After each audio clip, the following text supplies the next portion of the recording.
Chapter 791. From the looks of it, you should know already. Guinevere crossed his arms and walked down the stairs to Wuming. Guinevere was talking about Artoria. Egwene gave me a hint. Wuming nodded.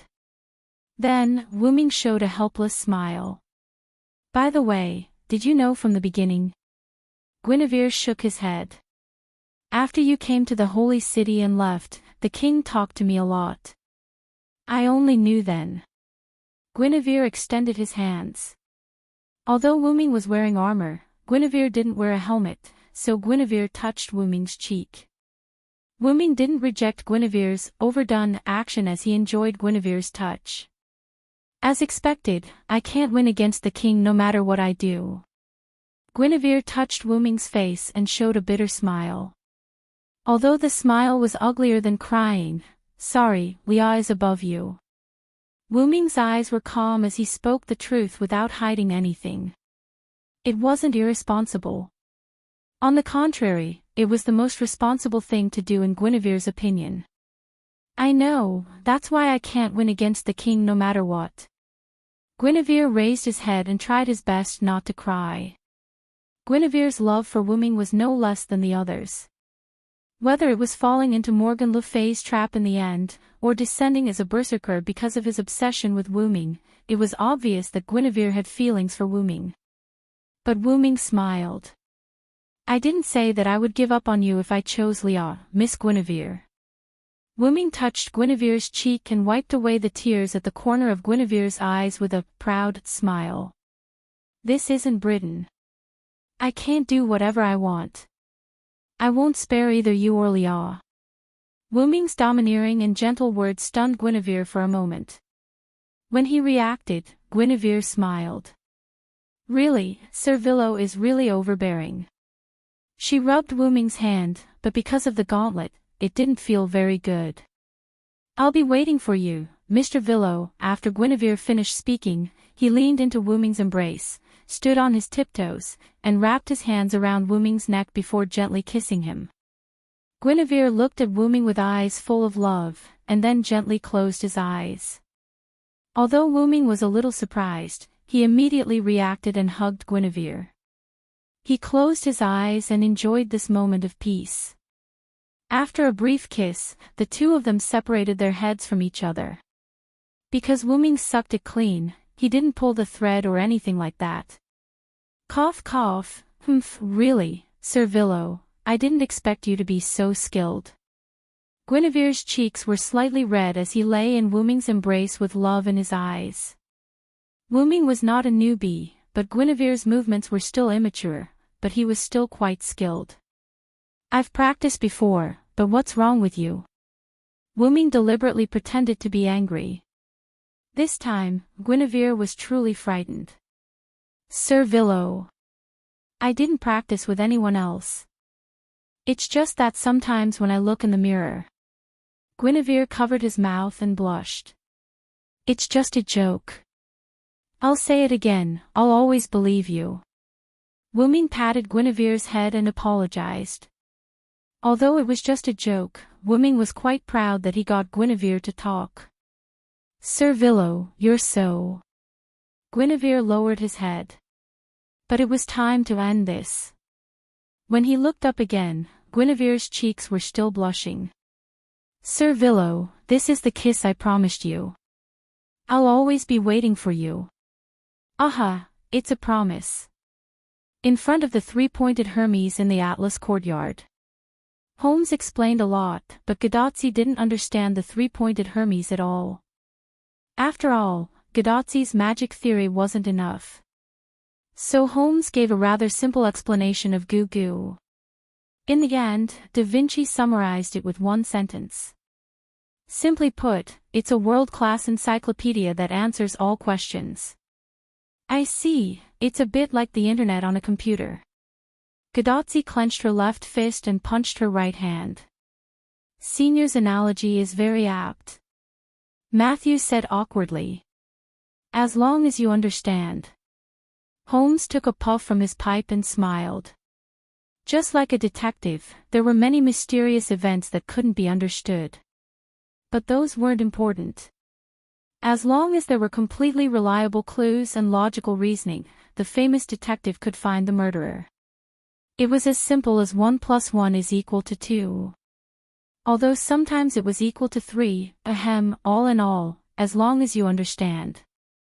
While I was in the Atlas courtyard, I used this three-pointed Hermes to search for a lot of information about human combustion. Holmes turned his back to Gadotsi and the others. So, Mr. Holmes, did you solve the mystery? Miss Matthew, who was a fan of Holmes, was very excited. That's not the point. Holmes tilted his head and looked at Matthew. I can't believe Roman. What? There's something wrong with Dr. Roman. Gadotsi repeated Holmes' words in shock. But, why? Matthew was also puzzled by Holmes' words. No one was surprised that Holmes knew about Roman. After all, this was the Atlas courtyard. Holmes could even collect information about Gadotsi, Matthew, and Da Vinci. It was impossible that Roman, the head of a normal Chaldea medical institution, couldn't collect information about him. According to my investigation, in the Holy Grail War in 2004, Maris Billy Animsphia was also involved. Holmes' voice came. Animsphia. This surname, could it be? Gadotsi was stunned. She didn't know Maris Billy, but she noticed this person's surname. It was the same surname as Olga Marie. That's right, sir. Maris Billy Animsphia is the former director of Chaldea, the father of director Olga Marie, Matthew confirmed. After slaughtering the other 6 participants in the Holy Grail War, he won the final victory and obtained the Holy Grail, Holmes continued. Wait, that means the former director had already obtained a Holy Grail before the Anthropocene. Matthew was shocked. Then what did the former director wish for? Gadotsi asked curiously. That's still not the point. Holmes shook his head again. The point is, in that war, Maris Billy also fought with an assistant, and this assistant was specially promoted to Chaldea the next year and became the head of the medical institution in Chaldea at the age of 22. After that, Holmes took a puff from his pipe and exhaled. That person, could it be? Matthew opened his eyes wide and said slowly. Yes, that person is Roman. At this time, Da Vinci, who had been silent, suddenly spoke. Chapter 792. Is it possible that the doctor really has a problem? Seeing that Da Vinci admitted that the man was Roman, Gadotsi began to believe what Holmes said about Roman has a problem. Matthew's eyes also showed shock and doubt. After all the blame was directed at Dr. Roman. No, Holmes' reasoning is completely wrong. Da Vinci's words were rather cruel, as if he was defending Holmes for suspecting Roman.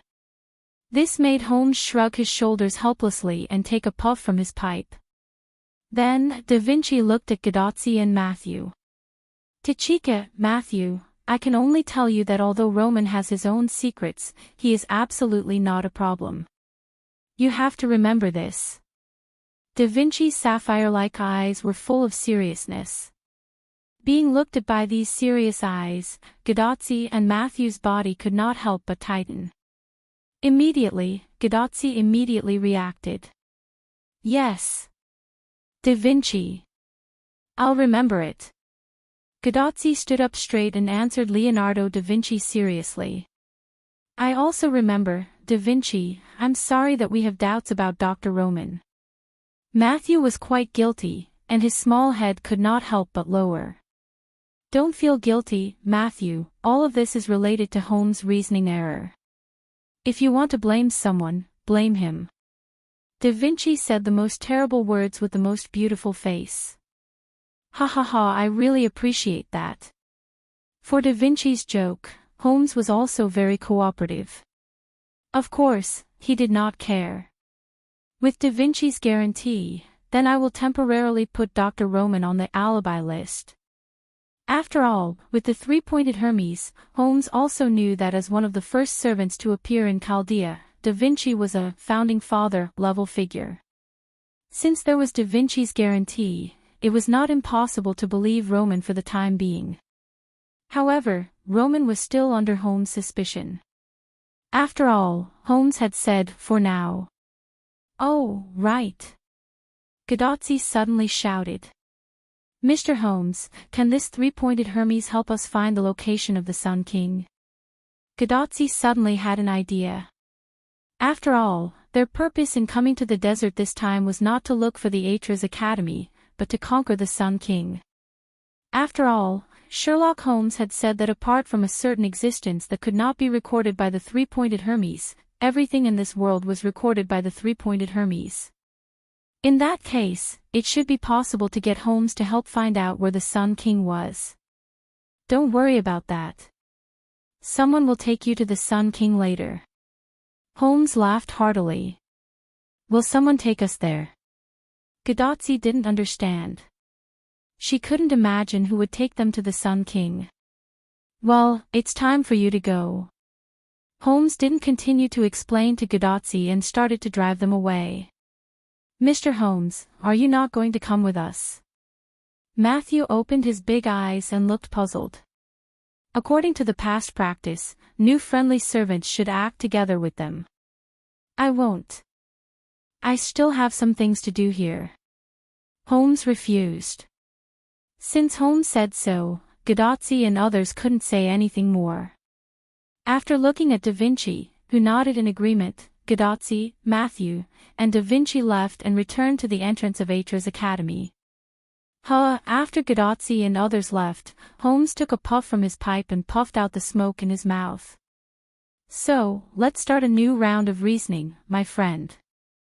Holmes turned his head, and a silver-white figure was reflected in Holmes' retina. In the central tower of the Holy City, Wuming didn't delay at all. After saying goodbye to Guinevere, he went to the highest floor. What was reflected in Wuming's eyes was Bedivere, who was kneeling on one knee as if he was offering something. With a satisfied expression, his body turned into debris and was blown away by the wind from afar. And in front of the broken Bedivere, there was no doubt that the fully armed Lion King, Artoria Pendragon. Although Wuming wasn't very clear about what Bedivere did during the time when he didn't come up, he could guess it even if he guessed. Return the Holy Sword.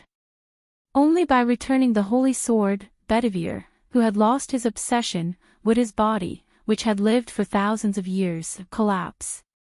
After all, the human body will undoubtedly turn into dust after thousands of years. But in this way, after returning the Holy Sword, Artoria's holy spear should also disappear. Anyway, Wuming didn't see the holy spear in Artoria's hand. "Villo, no, I should call you Wuming, right?" Artoria, who was fully armed and whose face couldn't be seen, said while disarming her armor. She was still wearing the revealing blue tights and a small red cloak on the collar. But the point was that Artoria's eyes, which were originally shining, had lost its light. It wasn't the so-called highlight, but it felt different. The original Lion King Artoria was like a goddess, but now, Artoria's goddess aura had basically completely disappeared. Instead, she was more like a king who understood people's hearts.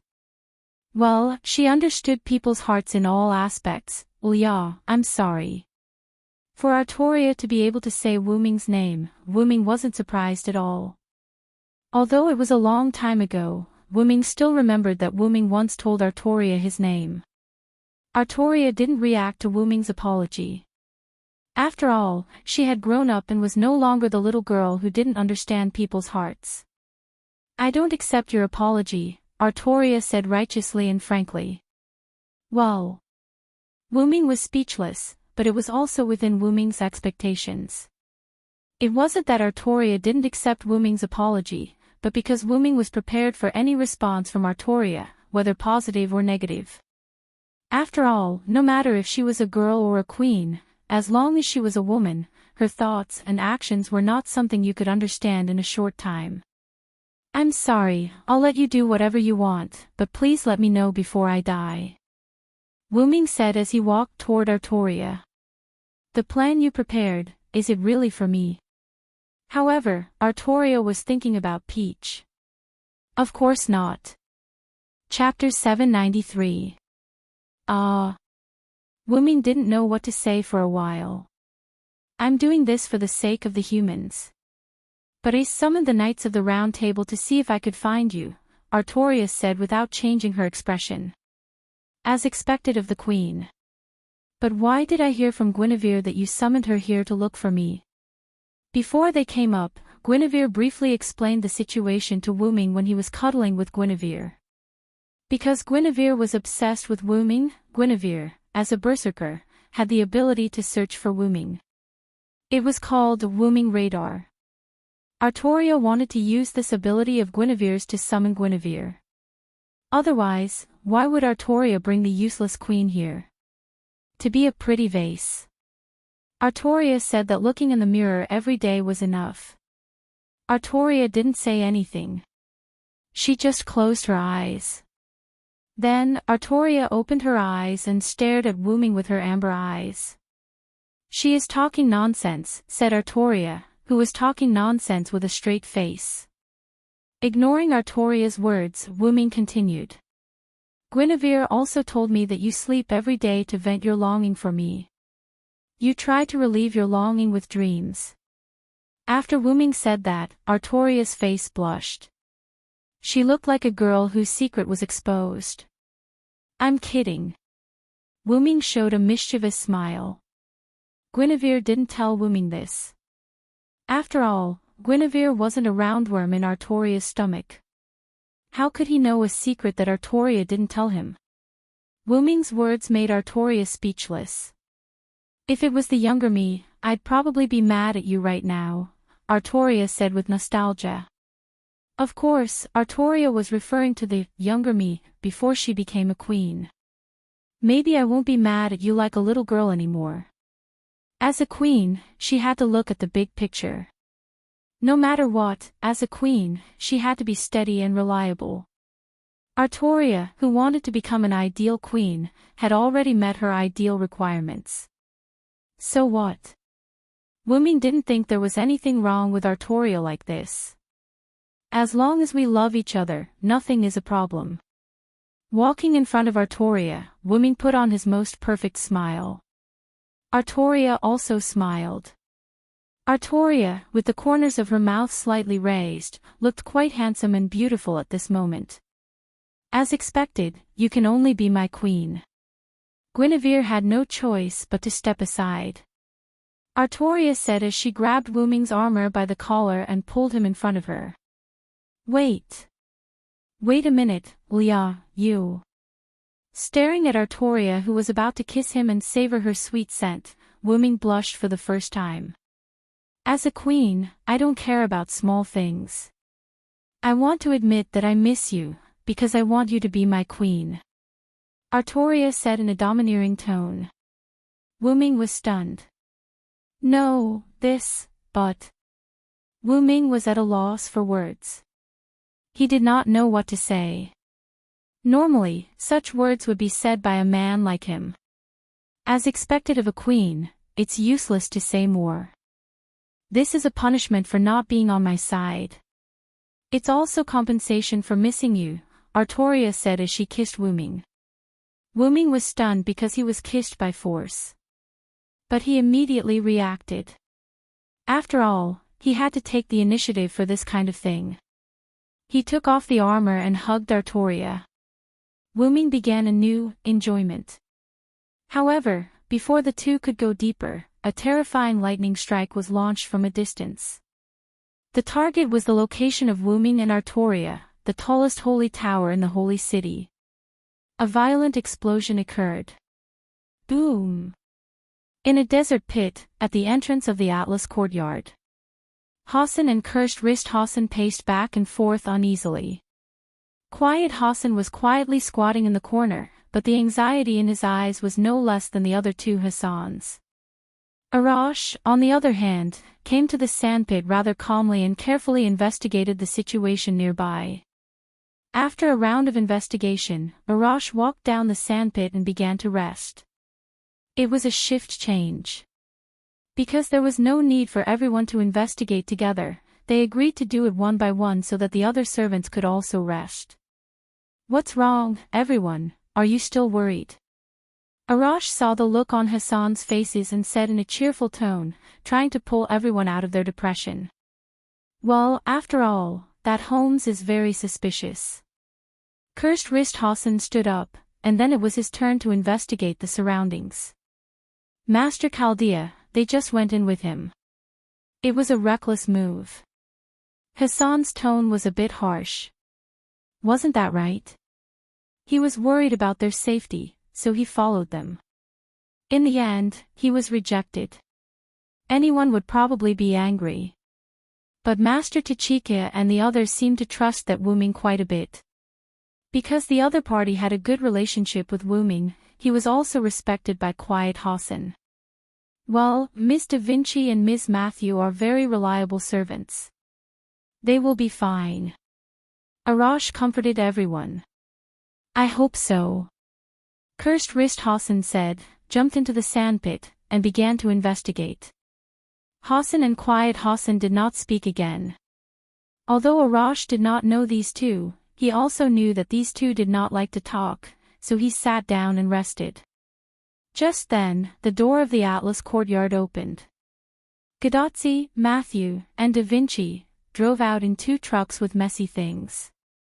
This made Big Face Hassan, Quiet Hassan, and Arash startled. They thought that something had run out of the Atlas courtyard. "Hey, everyone, Da Vinci is back."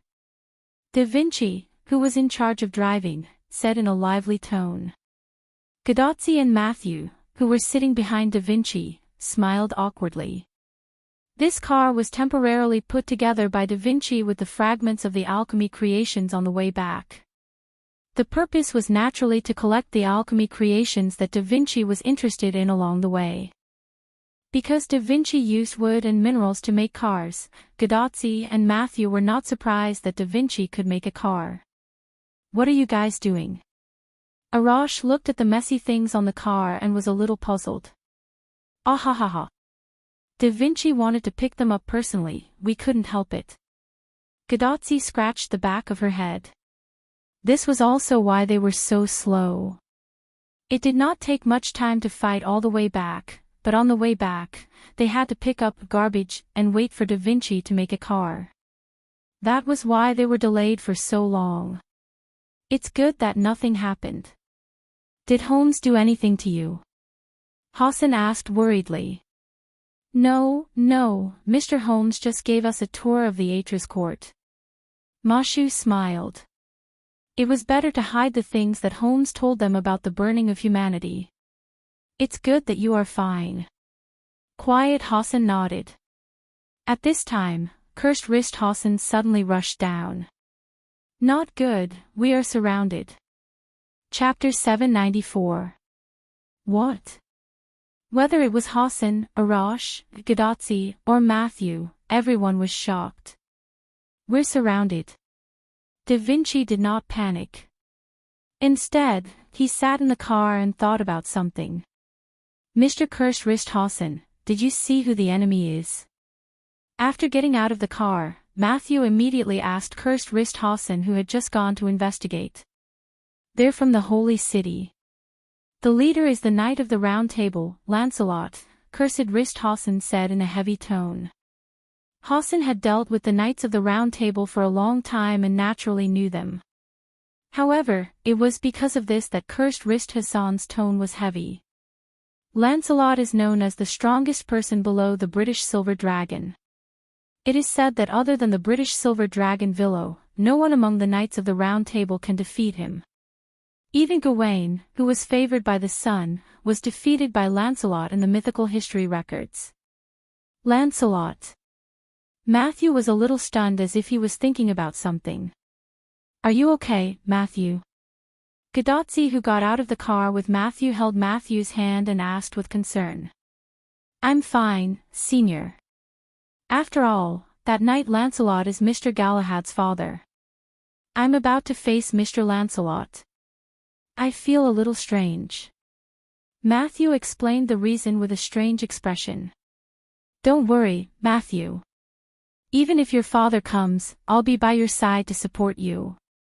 Gadotsi thought that Matthew, who was affected by the Galahad spiritual base, was afraid of facing his father. Hence, she encouraged Matthew. However, Matthew looked embarrassed. No, Senior. How should I put it? I don't know why, but I just want to go out and teach Mr. Lancelot a lesson. Matthew's eyes turned cold. Ah. So it's not that you're afraid of being close to your father. This time, it was Gadotsi's turn to be embarrassed. All right. Tachika and Matthew, both of you calm down. It's not certain whether we'll fight or not. Da Vinci made a sound and signaled Gadotsi and Matthew to calm down first. Gadotsi and Matthew subconsciously repeated, it's not certain whether we'll fight or not. Miss Da Vinci, why would you say that? Cursed Risthausen walked up to Da Vinci and wanted to ask. He did not think that the Knights of the Round Table would let Hausen go, nor did he think that the Knights of the Round Table would let Chaldea go. Although the phrase, there are no eternal enemies, only eternal benefits, was well said, there was no benefit between them. The other party wanted to kill them all, and Chaldea's men had to protect the people that the other party wanted to kill. Therefore, to them, who had already become enemies and had no benefits, there was no need for them to reconcile. Not to mention that the other party was a Knight of the Round Table who obeyed the Lion King's every command, so it was even more impossible for them to negotiate. Well, after all, we can't run away, right? Da Vinci got off the car and came to the ground. He patted his car. Although we can also rely on this car to try to rush out, the possibility of it being destroyed halfway is quite high. After walking to the back of the crowd, Da Vinci turned around. So, let's see what the other party's intentions are. Gadotsi and Matthew were the first to nod. After all, there was no other way. Cursed Risthausen, Hundred-Face Hausen, and Tranquil Hausen looked at each other, and then nodded after getting the consent of the other two. In that case, let me be the vanguard. After all, someone had to make contact with the other party first to determine the other party's intentions. Otherwise, if everyone went to talk to the other party together and the other party was hostile, they would be walking right into a trap. Without waiting for Gadotsi and the others to agree, Arash jumped into the sandpit with a big stride. Mr. Arash. Matthew called out instinctively, but Arash had already left. Don't worry, Sir Matthew, Arash is not a weak existence. Cursed Risthausen comforted him. After all, he was a great hero who tore the land apart. Let's go, everyone. Let's follow and take a look. Da Vinci suggested. After all, they had to cover for Arash. On the ground, at the edge of the sandpit. Gadotsi and the others were half squatting here, looking at Arash who was in front of Lancelot's team. Arash, who was close to Lancelot's team, was not attacked by Lancelot. On the contrary, Lancelot seemed to be on the same side. Anyway, facing the vigilant Arash, Lancelot looked like he had a headache. Gadotsi and Matthew were confused. Is Lancelot really going to reconcile with us? Gadotsi said instinctively. I hope so. Whether it was on behalf of Galahad or as Matthew himself, Matthew hoped that Lancelot could stand on their side. Emotionally, Lancelot was Galahad's father, and Matthew did not want her and Lancelot to oppose each other. Logically, Lancelot was a powerful Knight of the Round Table and a very reliable helper. Lancelot said something to Arash, and in the end, Lancelot had his team stay where they were. He kept a distance from Arash and followed Arash to the sandpit. It seemed that Lancelot was going to fight alone. When Lancelot approached, Cursed Risthausen, Redeemer Hausen, and Tranquil Hausen immediately rushed out and surrounded Lancelot in a triangular formation. Hausen, please don't do anything. Please believe me. I'm on your side, Lancelot said calmly, as if it was a matter of course. You have no reason to be on our side, Cursed Risthausen said vigilantly with a dagger in his hand. Looking at how vigilant Hassan was, and then looking at Gadazzi, Matthew, and Da Vinci at the edge of the sandpit, Lancelot lowered his head subconsciously. In fact, it was because Lancelot saw Matthew and panicked for a moment. Matthew, Gadazzi, and Da Vinci walked over and asked Lancelot. "Mr. Lancelot, do you have any evidence to prove that you're on our side?" Matthew looked impartial. "Didn't Servillo tell you?" Lancelot was puzzled. Gadazzi and Matthew looked at each other and shook their heads. "Servillo didn't tell me anything about you." Matthew's heartless words hurt Lancelot a little, but as a father, he had to be strong. "Actually, Servillo came to me before, and I had already betrayed him," Lancelot explained. "Then why did you lead your troops to attack my village?" Cursed wrist Hassan questioned. The dagger in his hand reflected the light of the sun, and it was chilling. As if responding to each other, Redeemer Hassan's dagger and Tranquil Hassan's poison blade also emitted a strange light. "This. Servillo asked me to continue to stay as a spy under the king, so I had to lead my troops to attack your village." Lancelot tried to explain, but Redeemer Hassan was the first to voice his disbelief. Quibble. Gadazzi and Matthew did not know what to do at the moment, and Arash also frowned. Da Vinci, on the other hand, smiled as if she had seen through everything, but she did not say anything. In this stalemate, a male voice came from behind Gadazzi and the others. "All right, everyone put down your weapons. Lancelot is one of us." Chapter 795. Assassin. Senior Villo. Servillo. The first to react were Gadazzi, Matthew, and quiet Hassan. Everyone looked behind them, and the newcomer was indeed Wuming. Jumping from the sandpit to the ground, Wuming patted the dust on his sleeves. "Cursed wrist, 100 faces, put down your weapons. Lancelot is telling the truth. When he met me, I turned him into a traitor." The reason why he only called out Cursed Wrist Hassan and 100 Faces Hassan was that Quiet Hassan had already put down his weapon when Wuming spoke for the first time. So obedient. Cursed Wrist Hassan hesitated for a moment, then went into an attacking stance. However, 100 Faces Hassan aimed his weapon at Wuming. "Maybe Lancelot found someone to impersonate you to confuse us." As soon as 100 Faces Hassan said that, Gadazzi, who originally wanted to throw herself into Wuming's arms, stopped. Quiet Hassan, who was standing beside Wuming at some point, also became slightly vigilant. Indeed, what 100 Faces Hassan said was possible. After all, the timing of Wuming's appearance was too coincidental. In the face of 100 Faces Hassan's suspicion, Wuming naturally had a way to prove himself. Wuming waved his hand, and in an instant, a strange black-purple portal opened above his head. The portal instantly free-fall and swallowed 100 Faces Hassan at an extremely fast speed. Then, another portal opened above the sandpit. In an instant, a black object fell out of this portal. The former was the entrance, and the latter was the exit. 100 Faces Hassan fell into the sandpit without a doubt. Thump, the sound of an object hitting the ground came from the sandpit. There was no doubt that Wuming transferred 100 Faces Hassan into the sandpit. Only Silent Wonder would be able to use such a strange teleportation gate. "It's the real assassin." Gadazzi was overjoyed. She threw herself into Wuming's arms. Wuming rubbed Gadazzi's little head and let go of her. He looked at everyone rather seriously. "The holy city has been attacked." In the center of the holy city, the original holy tower was now in ruins. As if it had been set up by TNT, the entire sacred tower was completely reduced to ruins under the thunderous attack.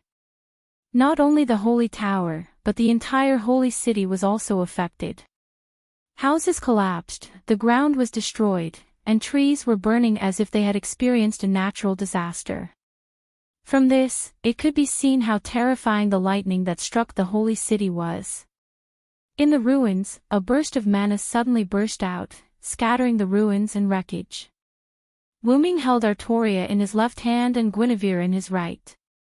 He released his magic power to protect them. When the lightning struck, Wuming reacted instantly and took the lead to protect Artoria in front of him.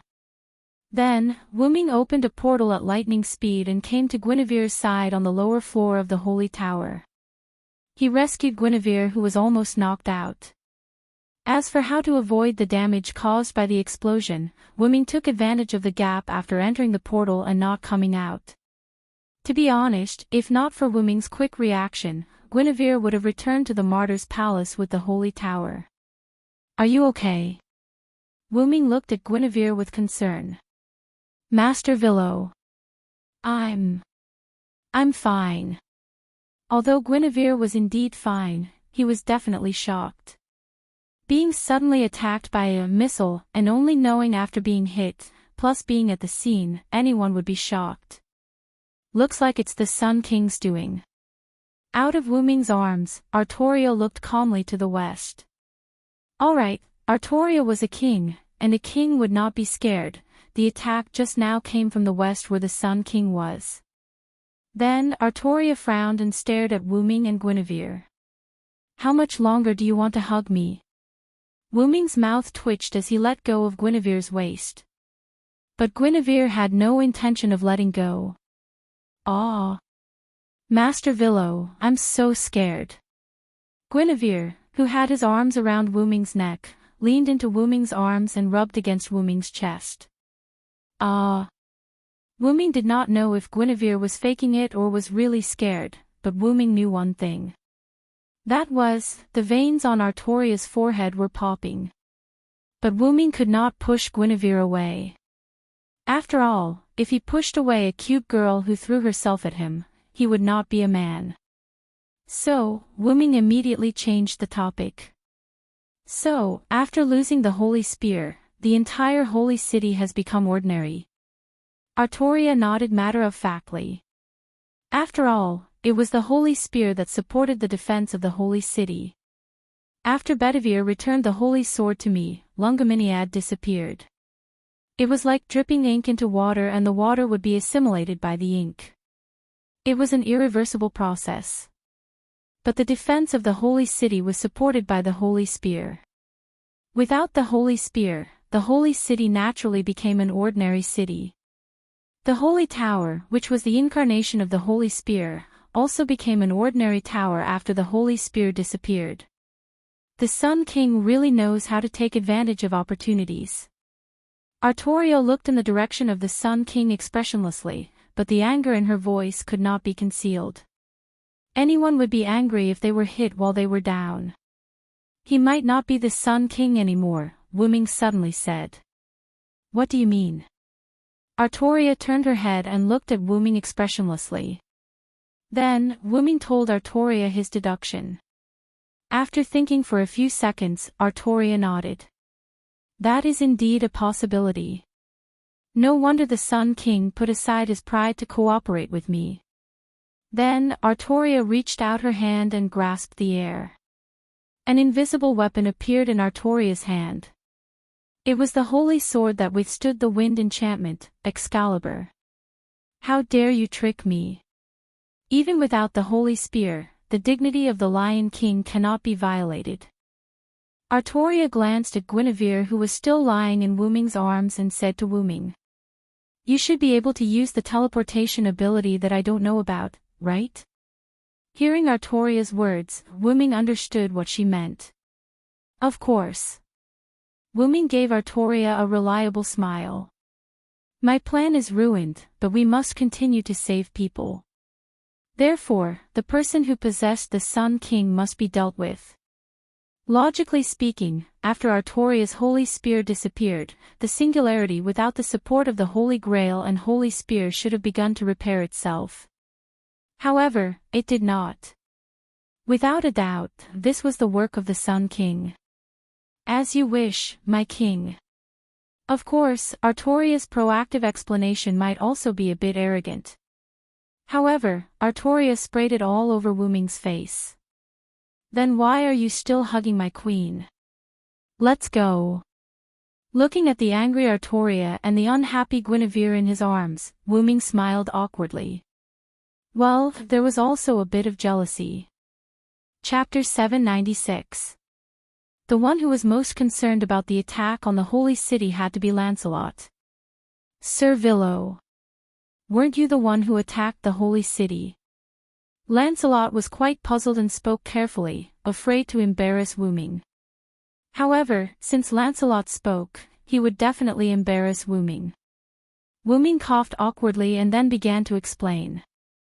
After I attacked the holy city, someone launched a sneak attack from behind. Sir Villo, what the hell is going on? Lancelot heard and immediately became nervous. Although Lancelot he betrayed to save Artoria. Therefore, Lancelot still regarded Artoria as the king. Don't worry, Lancelot. The holy city was attacked by me. Before the enemy attacked, except for the king and the queen, everyone else had already left. Wu-Ming explained to Lancelot quite calmly. In short, in this kind of situation, there was no need to worry at all. It seems that this is even worse. Matthew complained in a low voice, and Gadotsi, who heard Matthew's complaint, nodded in agreement. Gawain and Egwene have already. Lancelot looked a little sad. Wu-Ming meant that Gawain and the others had also left. Even if he appeared as a servant who had already passed away, Lancelot still mourned for Gawain and Egwene's departure. For Lancelot, the second most unbearable thing in the world was to fight with his companions and the king. Of course, the most unbearable thing is to turn against one's daughter, or son, and become enemies with one's mother. He patted Lancelot's shoulder, indicating Lancelot's condolences. Bedivere has already returned the holy sword to the king. The king and the queen are fine, and they have also promised us that they will fight the last enemy with us. This was good news for Lancelot. Is that so? The king is saved. Lancelot closed his eyes and sighed in relief. Even Matthew and Gadotsi were delighted. Gadotsi was happy to have strong support to help them, while Matthew had both the former and the joy of being saved by the king. After all, Galahad also influenced Matthew. Immediately after, Lancelot seemed to have thought of something. He suddenly opened his eyes and looked at Wu-Ming. By the way, is Bedivere okay? After completing his mission, as an ordinary person who had lived for 1,000 years, he naturally turned into ashes and disappeared. Wu-Ming tried to make his tone as calm as possible, trying not to cause panic. However, this was impossible. Hearing Wu-Ming's words, Gadotsi, Matthew, Da Vinci, Arash, Lancelot, and Hassan were all taken aback. Senior Villo, are you saying that Mr. Bedivere is a human? Matthew asked in disbelief. The others also looked at Wu-Ming as if they were asking for an explanation. So, Wu-Ming began to explain. It's normal that you don't know. I guess Bedivere didn't tell you. However, one thing is clear, Bedivere is a human and not a servant. This is true. This should be Merlin's ability. Lancelot sighed. In his impression, only Merlin had the ability to let an ordinary person live for so long. Then how did Mr. Bedivere live for 1,000 years? Matthew shook his lips and was quite sad. The others also lowered their heads to express their condolences to Bedivere. Including Hassan, who had always been hostile to Knights of the Round Table. After all, unlike the servants, Bedivere was a real human being. An ordinary human being could live for 1,000 years. The point was that loneliness, that persistence, it was not something that anyone could endure and persist. Bedivere was able to survive alone. In addition to Merlin's help, there was also an extremely persistent belief. You must return the holy sword to my king, you must. With this in mind, Bedivere persevered and walked down this path, achieving success. So, what Bedivere needed was not sympathy and pity, but respect. Bedivere left satisfied. You are disrespecting him. Wu-Ming said in a joking tone. And with Bedivere's achievements, he will definitely become a heroic spirit. Even if he did not become a heroic spirit, Wuming would go to the inhibition force and ask the inhibition force to help Bedivere become a heroic spirit. Although becoming a heroic spirit was also a kind of torture, in another sense, Wuming believed that Bedivere would be willing. Of course, if Bedivere was not willing, Wuming would not force it. Bedivere succeeded in awakening to the Lion King. What we need to do now is to fight the last enemy and repair this singularity. Wuming's eyes were firm as he spoke from the bottom of his heart. Yes. Matthew and Gadotsi replied seriously. After all, they would have a chance to see Bedivere in the future, so they shouldn't be too sad. Hassan and Arash nodded silently. Lancelot clenched his fists, and his eyes became firm. Good seeing everyone so energetic. This genius also cheered up. Da Vinci smiled and livened up the atmosphere. By the way, when Holmes said, "Someone will take us to the Sun King," I thought that person was talking about Lancelot, but it turned out to be a Villo. It was precisely because Lancelot was the person who would take them to the Sun King that Da Vinci did not panic after knowing that they were surrounded by Lancelot. It is not wrong to say that Lancelot is the person who will lead you. After all, he originally had this intention. Wuming said, looking at Lancelot. Lancelot nodded knowingly. Indeed, after I retreated from the village of the mountain folk, I had a showdown with Nidicles. After all, the other party is an enemy. I wanted to help Chaldea get rid of Nidicles in advance to relieve the pressure. Then, Lancelot showed a bitter expression. As a result, I didn't expect that the other party had already prepared a teleportation magic. However, when she left, she told me the current location of Master Chaldea and asked me to come and help. So, I came directly to Atlas Academy. It seems that there should be Nidicles magic at the entrance of Atlas Academy. The magic she set up is likely to be a kamikaze magic, and it is quite hidden, Da Vinci said thoughtfully. It was precisely because it was a kamikaze magic that Da Vinci did not discover Nidicles magic in his negligence. As for Nidicles knowing about Atlas Academy, after all, Atlas Academy was in the Egyptian desert. It was normal for Nidicles to know about Atlas Academy. Thus, when they entered the Atlas courtyard, they triggered Nidicles' spell, which allowed Nidicles to learn of their whereabouts. That's not right. Wuming suddenly said. Everyone looked at Wuming. Nidicles returned to the Sun King's great temple, right? Wuming looked at Lancelot. Lancelot nodded.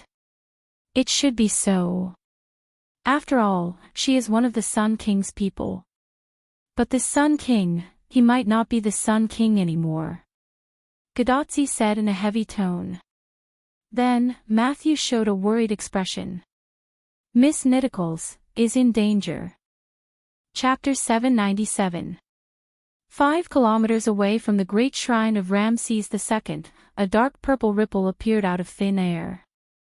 Wuming, Artoria, and Guinevere walked out of the portal that looked like a black hole. Is that the temple of the Sun King? Artoria was expressionless. She looked at the buildings in the distance with cold eyes. Although Artoria knew that the Sun King had a shrine, she had never seen it before.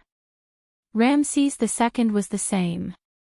He knew where the holy city was, but just like Artoria had never seen his great shrine, Ramses II had never seen the holy city. Because both of them needed to stay in their headquarters. Because the enemy set up defensive spells around the place, I can't directly teleport in. Therefore, Wuming chose to open the portal 5 kilometers away from the shrine. Anyway, it was only 5 kilometers, which was not far for a servant. Of course, even if she was teleported to a place further away, Artoria would not care too much about it in her current state. Let's go, Artoria said coldly and handsomely. Then she started walking toward the buildings. This gave Guinevere a fright. My king, are you going to break in? It was not that Guinevere was scared, but now that Artoria had lost her holy lance, she might not be a match for Ramses II's great shrine. She was not afraid of dying, but she was against dying meaninglessly. However, Guinevere's real thoughts were, I want to stay with Sir Villo for a while more. As a pillow person, Artoria naturally knew what Guinevere was thinking. Artoria was already quite unhappy with Guinevere's behavior, and now she was even more unhappy. You can go back to the holy city. My king, you want me to go back to the holy city that has become a ruin? What if something bad happens to me? Guinevere covered his face and cried while taking the initiative to lie in Wu Ming's arms. Artoria did not say anything, but the bulging veins on her forehead made Wu Ming, who was holding Guinevere, gulp nervously. Artoria knew that Guinevere was not as weak as he looked. After all, he was a berserker, wasn't he? Wu Ming, who felt that the atmosphere was not right, quickly changed the topic. Actually, if we could open a portal in the Great Shrine, we wouldn't have to enter the danger zone at all. That was because they would be able to unleash their precious artifacts at the teleportation gate. Not only would they be able to attack the other party, they would also be able to ensure their own safety. So, can we do it now? Artoria stared at Wu Ming. No. No, then what's there to say? It's time to go, my knight. After giving Wu Ming a stern look, Artoria strode toward the temple complex. Seeing this, Wu Ming smiled happily. Artoria had also grown into a real queen. Actually, I have another idea. Hearing this, Artoria stopped and turned her head around. What is it? However, Wu Ming only smiled and kept her in suspense. In the other direction of the Great Shrine, also 5 kilometers away, the same dark purple ripple suddenly appeared. This time, it was still Wu Ming who walked out of the portal, but the people behind him were not Artoria and Guinevere, but Gadotsi and the others who were previously in the Atlas Academy. That's the Great Shrine of the Sun King. Gadotsi pointed excitedly. This time, they came to the right place. Senior Villo, is the Lion King not here? Is she not here yet? Matthew looked around and then looked at Wu Ming in confusion. Before this, Wu Ming said that the Lion King was coming to help them. Therefore, Matthew thought that the Lion King should have arrived a long time ago. They are indeed here, but they are not here, they are on the other side.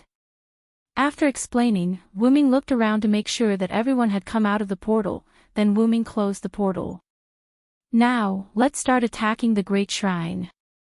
Is it okay to be in such a hurry? Cursed Wrist Hassan was worried.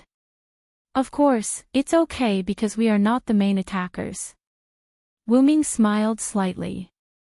In other words, they had enough time to prepare since they were not the main attackers. However, if they did not hurry, they might not be able to make it in time. Do you mean that the Lion King is the main attacker? Hassan instantly understood. Villo, I remember you said that after Bedivere returned the Holy Sword to the Lion King lost the Holy Spear. In that case, let me break the defense of the Great Shrine with my noble phantasm. Arash volunteered to step forward. Forget it. The previous promise was only temporary. With me around, there's no need to sacrifice your companions. Wu Ming smiled jokingly. Then, Wu Ming seemed to feel something and was stunned. Before everyone could react, Wu Ming snapped his fingers. The portal appeared under everyone's feet, and everyone was instantly teleported away. In the next second, everyone was in the sky. Wah, eh. It seems to be okay. Gadotsi shouted in shock, but then she realized that there seemed to be a transparent land here. This is the ground built by my spirit. Let's stay here for a while. The show is about to begin. The ground is built purely by spirit. Hassan was shocked.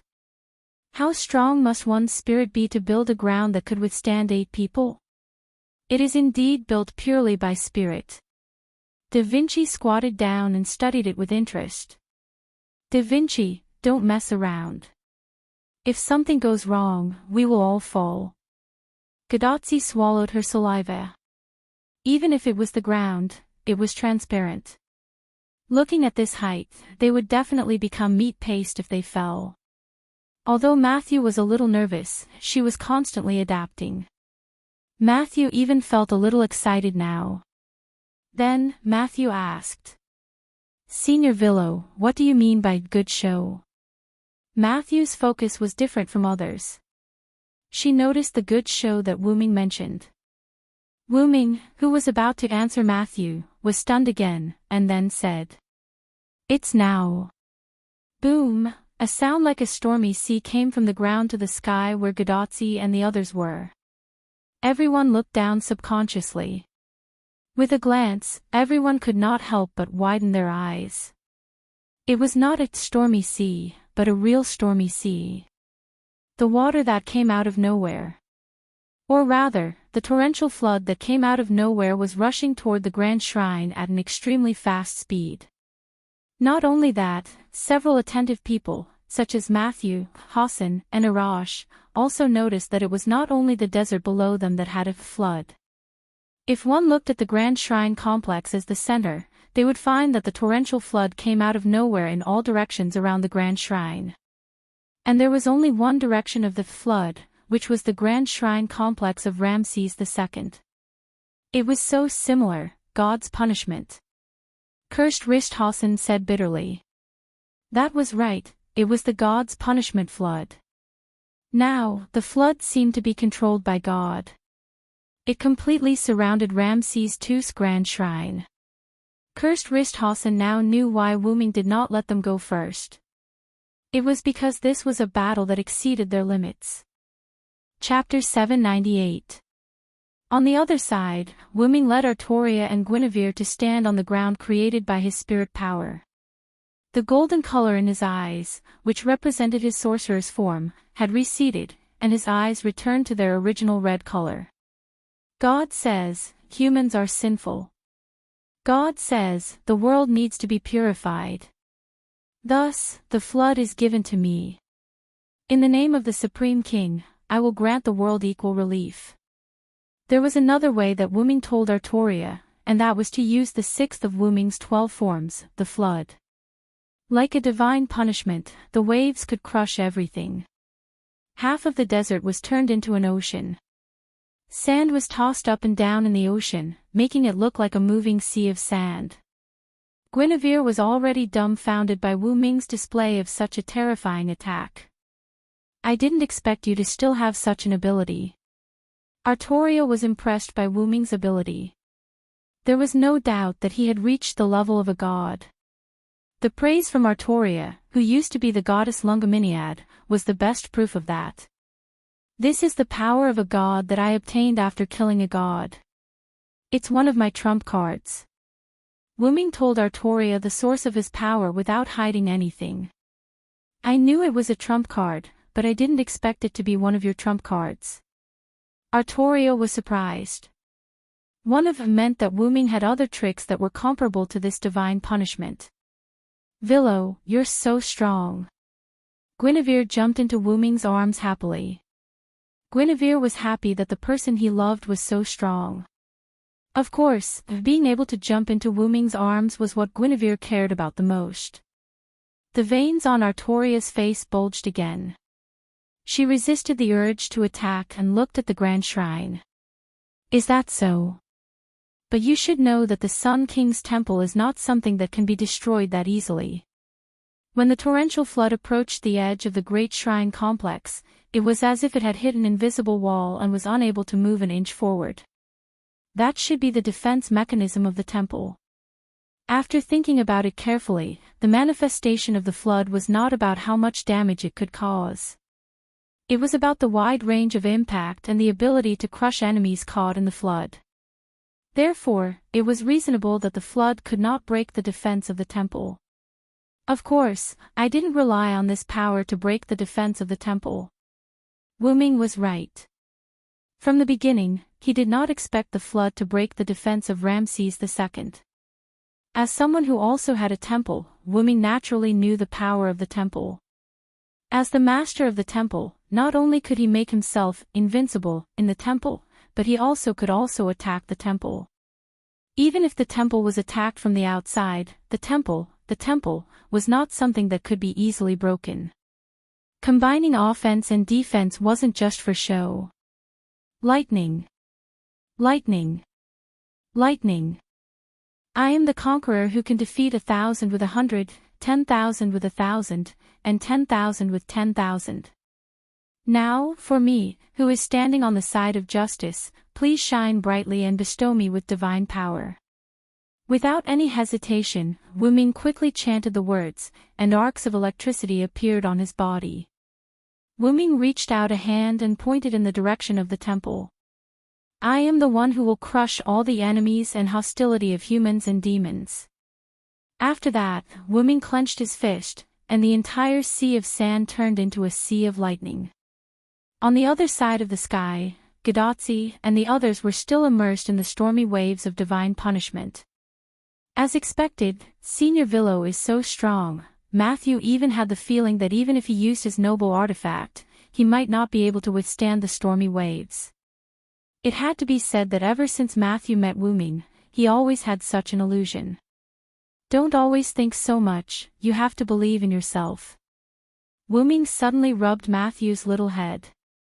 As soon as Matthew spoke, Wu Ming knew what he was thinking. Not only Matthew, but Galahad's personality was also a bit like Matthew. They always thought that they could not do anything. How would they know if they did not try? I know, Senior Villo, stop rubbing my head. Matthew blushed and escaped from Wu Ming's claws.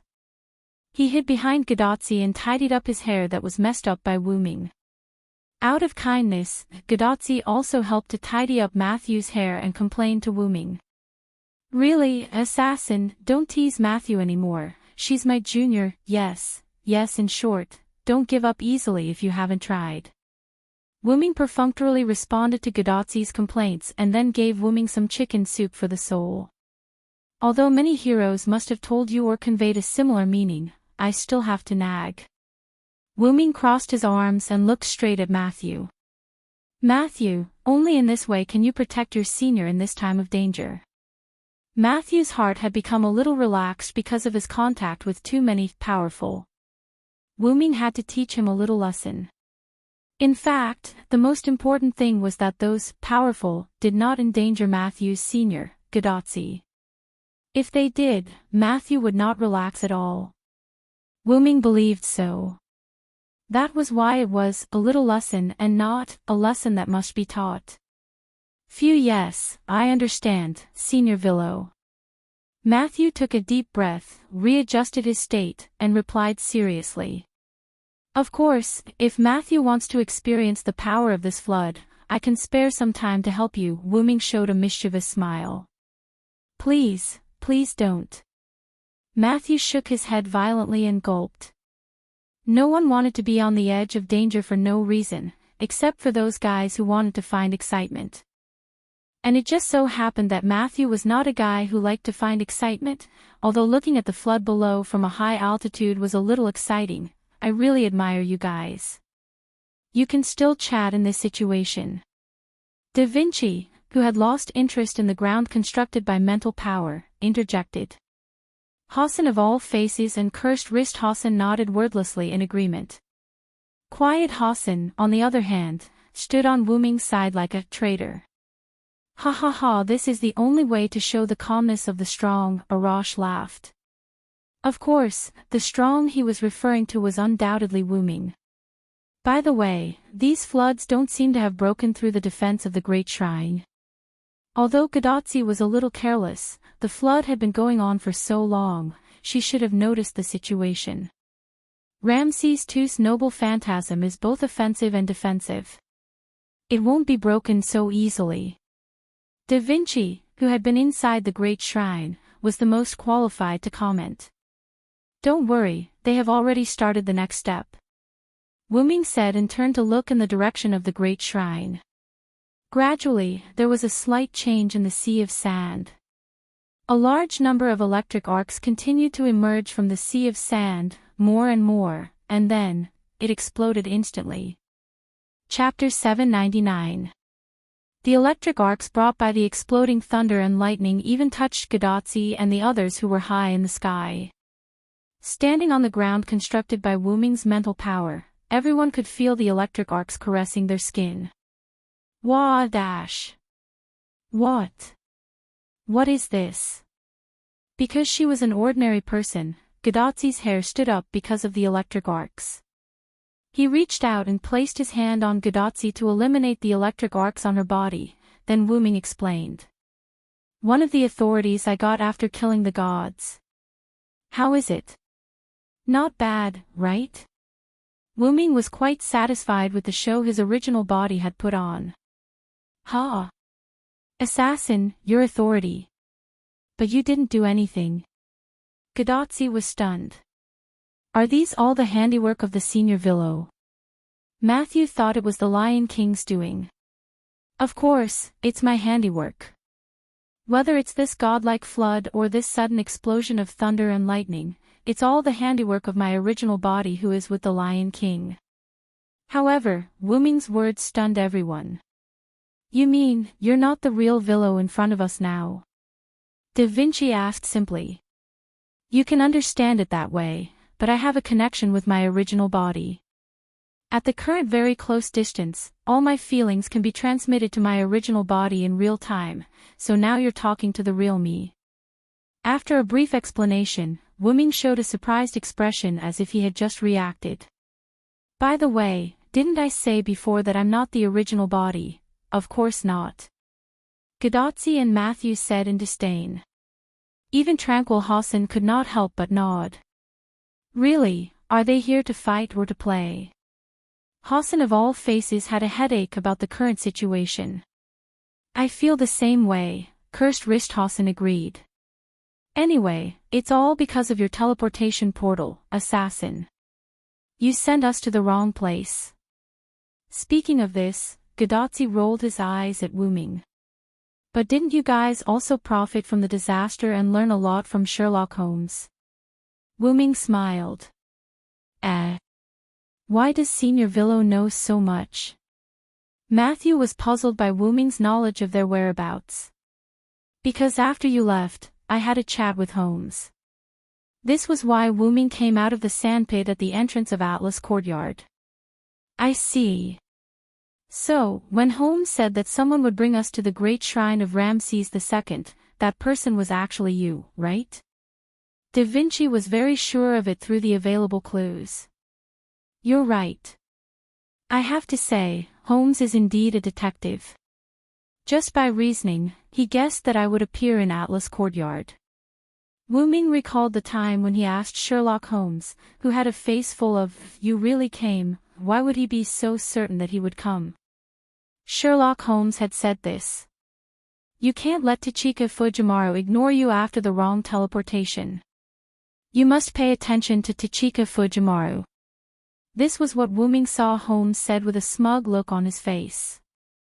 However, even the three-pointed Hermes could not track him. Wu Ming did not believe that the detective was really sure just by guessing. The reason why detectives were called detectives was that they were not defined by guessing, but by clues and reasoning. In addition, Wu Ming knew that there were other ways to determine whether a person was safe, so Wu Ming's statement did not work.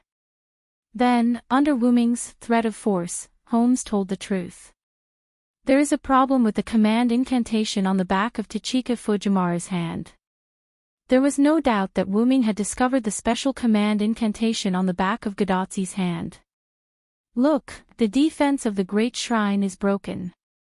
Arash, who had been paying attention to the defense of the great shrine, suddenly spoke. Arash's shout pulled Wu Ming back to reality from his memories. Then, Wu Ming followed everyone's gaze. The monstrous waves that were originally blocked by the invisible wall, now with the help of thunder and lightning, successfully broke through the invisible defensive wall. The sea of sand mixed with thunder and lightning instantly rushed into the shrine complex, swallowing countless shrines until they were crushed. Assassin, will the people here be okay? With Wu Ming's violent means, Gadotsi was worried about the Egyptian people who lived between the shrines. When the Sun King descended, he moved the territory under his rule, which meant that not only the shrines, but also the Egyptian people ruled by Ramses II moved here. When Gadotsi and the others came to look for the Sun King, they had a brief interaction with the Egyptian people here. The Egyptian people also helped to move the food and water they obtained from the Sun King into the car built by Da Vinci. Is that so? When you came, were there any ordinary people here? Wu Ming pondered and began to recall. Assassin, don't tell me you don't know that there are ordinary people here. Gadotsi was shocked. However, Wu Ming shook his head regretfully. I can only tell you that whether it was before I came to look for the Sun King or now, I didn't find any traces of ordinary people here. After Gadotsi and the others left the desert, when Wu Ming came to talk to the Sun King, Wu Ming didn't find any traces of Egyptian people here, not even traces of life. Wu Ming, who had never seen an Egyptian person, originally thought that Ramses II didn't have any of his people here. However, now that Gadotsi and the others said so, Wu Ming realized that the ordinary people must have disappeared after Gadotsi and the others left and before Wu Ming came to look for the Sun King. If Wu Ming knew this earlier, he would have discovered that something was wrong with Ramses II. However, this was also Wu Ming's fault. After all, an Egyptian pharaoh who always talked about the king of all kings, how could there be no Egyptian people in his territory? How could? Matthew froze for a moment. That's impossible. There were a lot of people when we came. Gadotsi also began to worry. Gadotsi and the others didn't suspect Wu Ming, they were simply worried about the missing Egyptian people. At this time, Da Vinci spoke. I'm afraid it's the work of the unknown enemy this time. As the person who came here with Gadotsi and Matthew, Da Vinci had the most right to speak. If the current unknown enemy is the same as what the Vilo told us, then it's not surprising that there are no ordinary people here. Why? Gadotsi expressed that she was stupid. If the other party is really King Solomon's people, then it's their duty to come here and clean up the humans. The reason why the Sun King cooperated with the Lion King and attacked the people of the mountains was to clean up the last place where there were a lot of humans in this singularity. Since the other party wanted to clean up the humans, it was normal to clean up the humans in front of them first. How could? Matthew's face was full of disbelief. Did that mean that the warm-hearted Egyptian people who helped them carry food and water had been killed? However, things may not be as bad as you think. Chapter 800. The person who spoke was naturally Wu Ming. I once spoke to Ramses II. I could tell that the Ramses II at that time wasn't Guy, Khalf, Solomon's men in disguise. Ramses II's aura as the King of Kings wasn't something anyone could imitate. Even the demon god Pillar or Gidia wouldn't be able to do so. No matter how much a cat roared, it wouldn't become the king of beasts. At that time, Ramses II's people had already disappeared. Therefore, Wu Ming was more inclined to. Ramses II knew that he didn't have long to live, so he sent his people back to their original era. That's what you mean, Vilo, right? Da Vinci was indeed a genius. He thought of the same thing as Wu Ming. That's exactly what I mean. Wu Ming nodded matter-of-factly. After knowing that nothing might have happened to the Egyptian people, Gadotsi and Matthew couldn't help but heave a sigh of relief. However, we still have to see the person involved to know the outcome, Wu Ming said as he looked at the great temple on the ground. The lightning sand sea that had drowned the entire temple complex retreated like the tide, and the temple complex was once again exposed to the sunlight.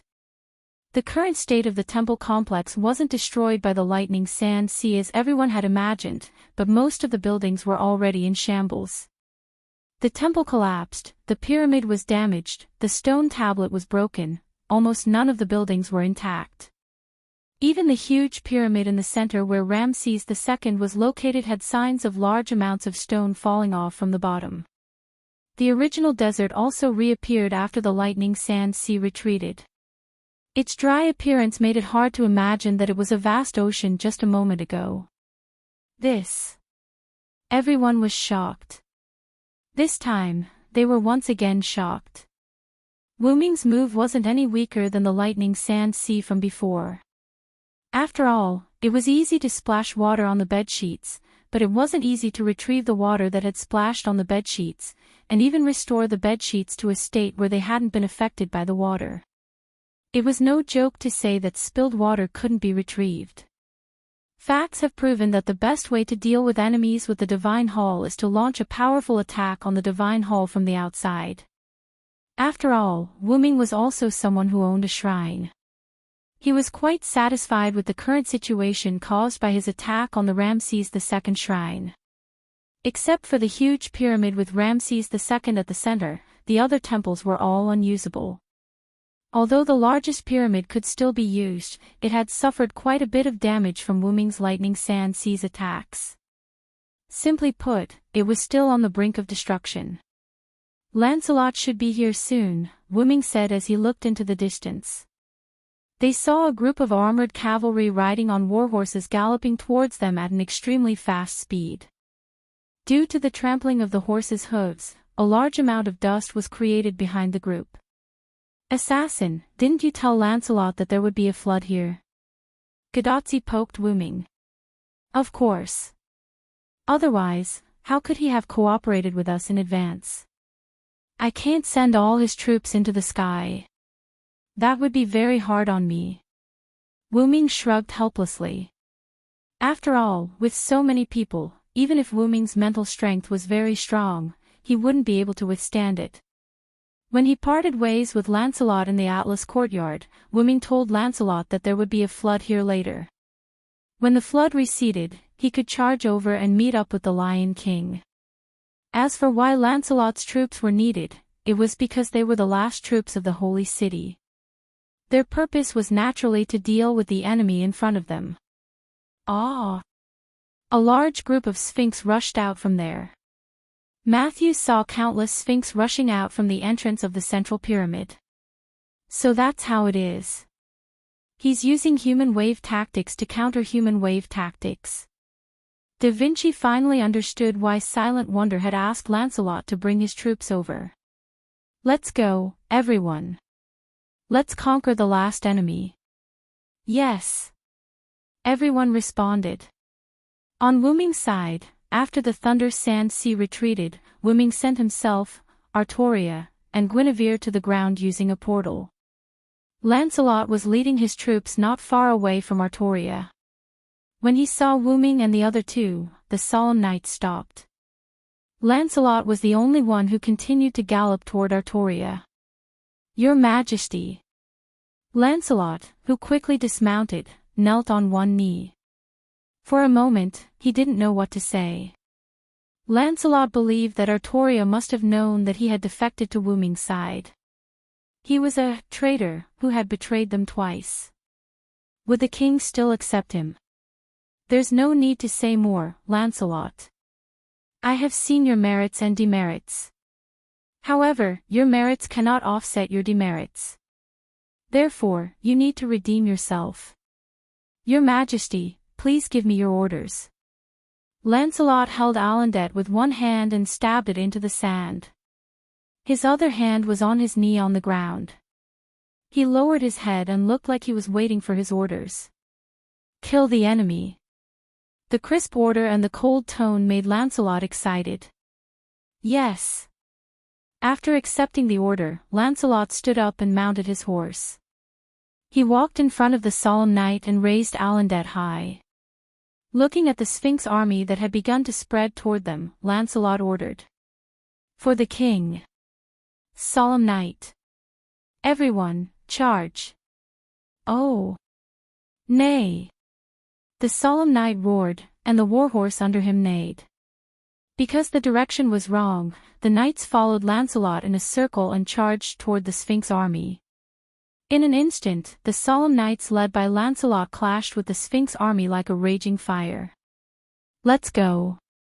It's time to deal with the real enemy, Wu Ming said and opened the portal. The defense of the temples was basically ineffective, so the portal could be used again. Bypassing the Sphinx army through the portal, Wu Ming, Artoria, and Guinevere came directly to the entrance of the largest pyramid in the center. At the same time, a portal appeared beside Wu Ming and the other two. Wu Ming's avatar, Gadotzi, and the others walked out of the portal. "There are two of you." Seeing Wu Ming on the opposite side, Gadotzi shouted in surprise. That. Your Majesty Lion King."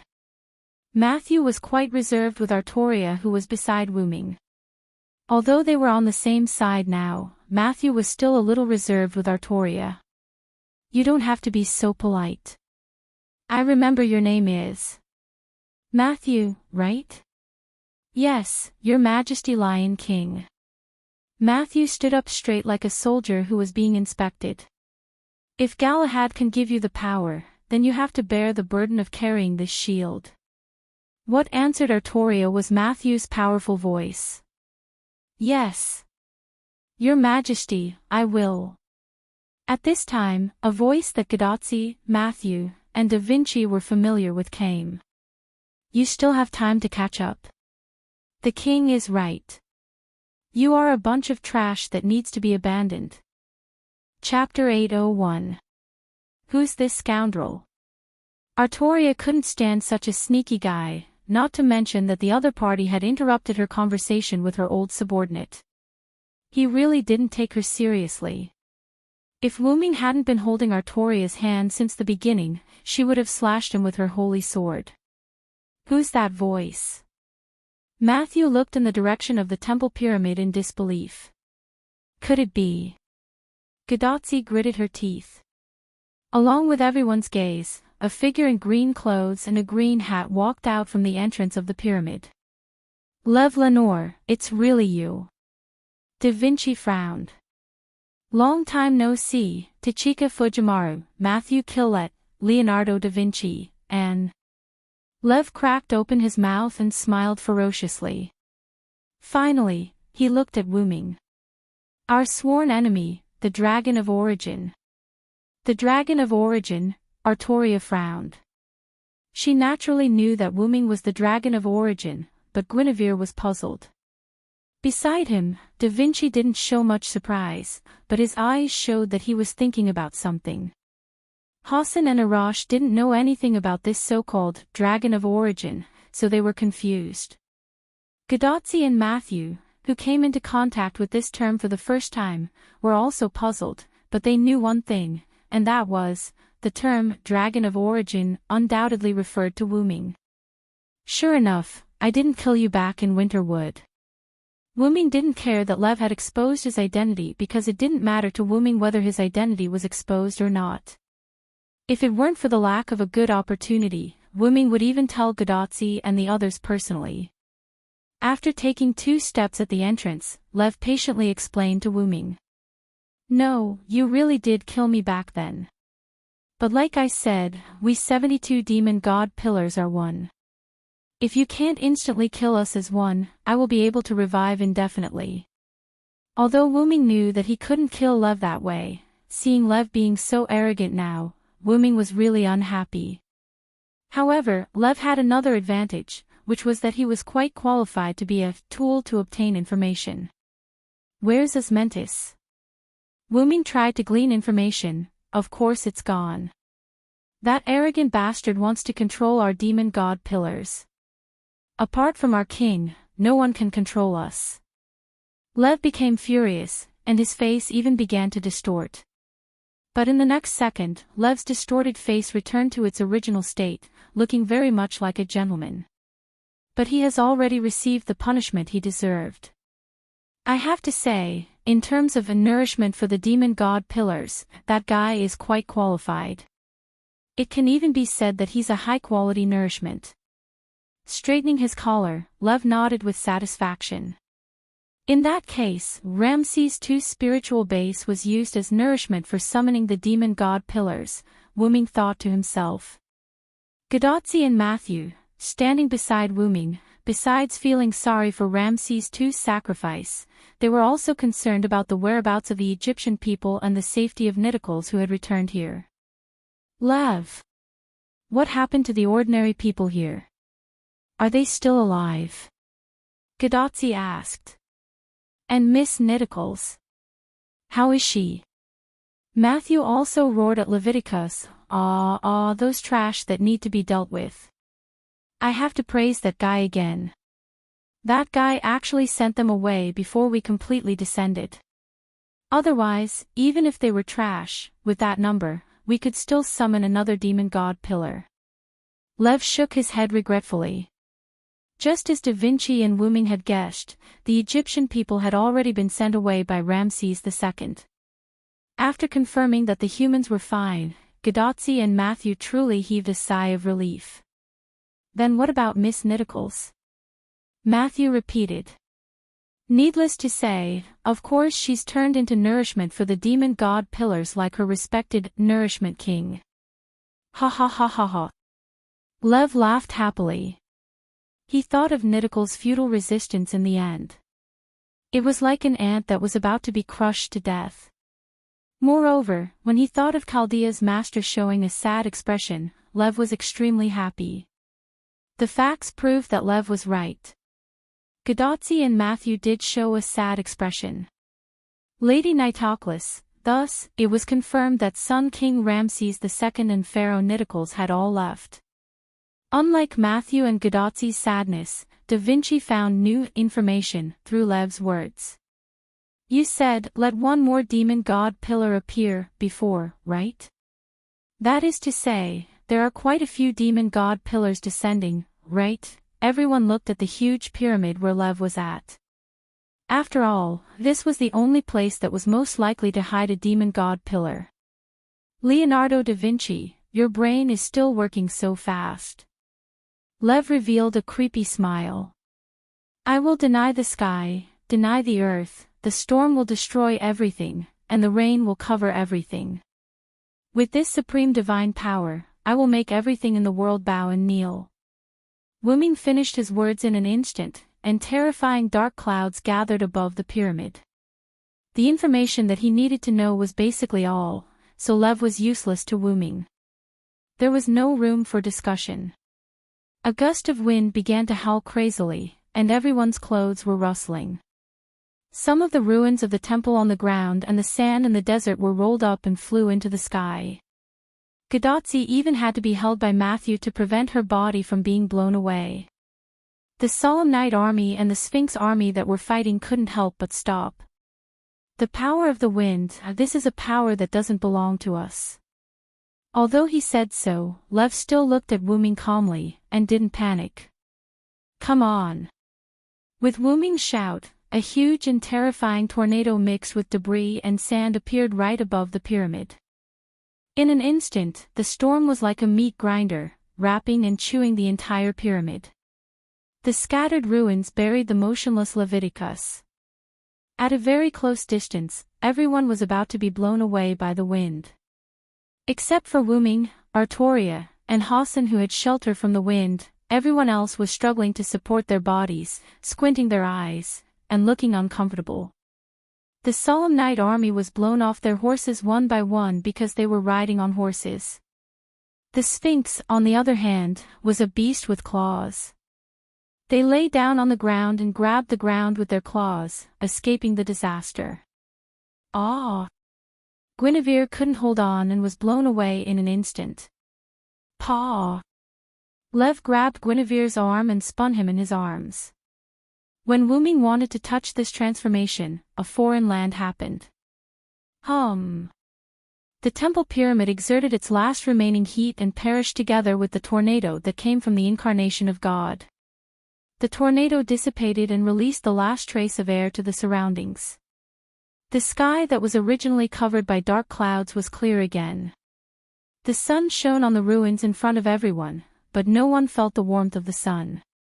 Instead, a creepy feeling came from the bottom of their hearts. Chapter 802. Boom! The ruins of the pyramid in front of everyone exploded in an instant, and large and small stones sputtered into the sky and around at a speed comparable to bullets. However, this little bit of damage couldn't hurt anyone at all. Wu Ming instantly pulled out the meteor silver from the golden ripples that had already been opened. He swung it fiercely, and then swung it again at the sky. Two mana sword auras instantly annihilated the stones that were sputtering towards everyone. However, there were still some places that Wu Ming couldn't take care of.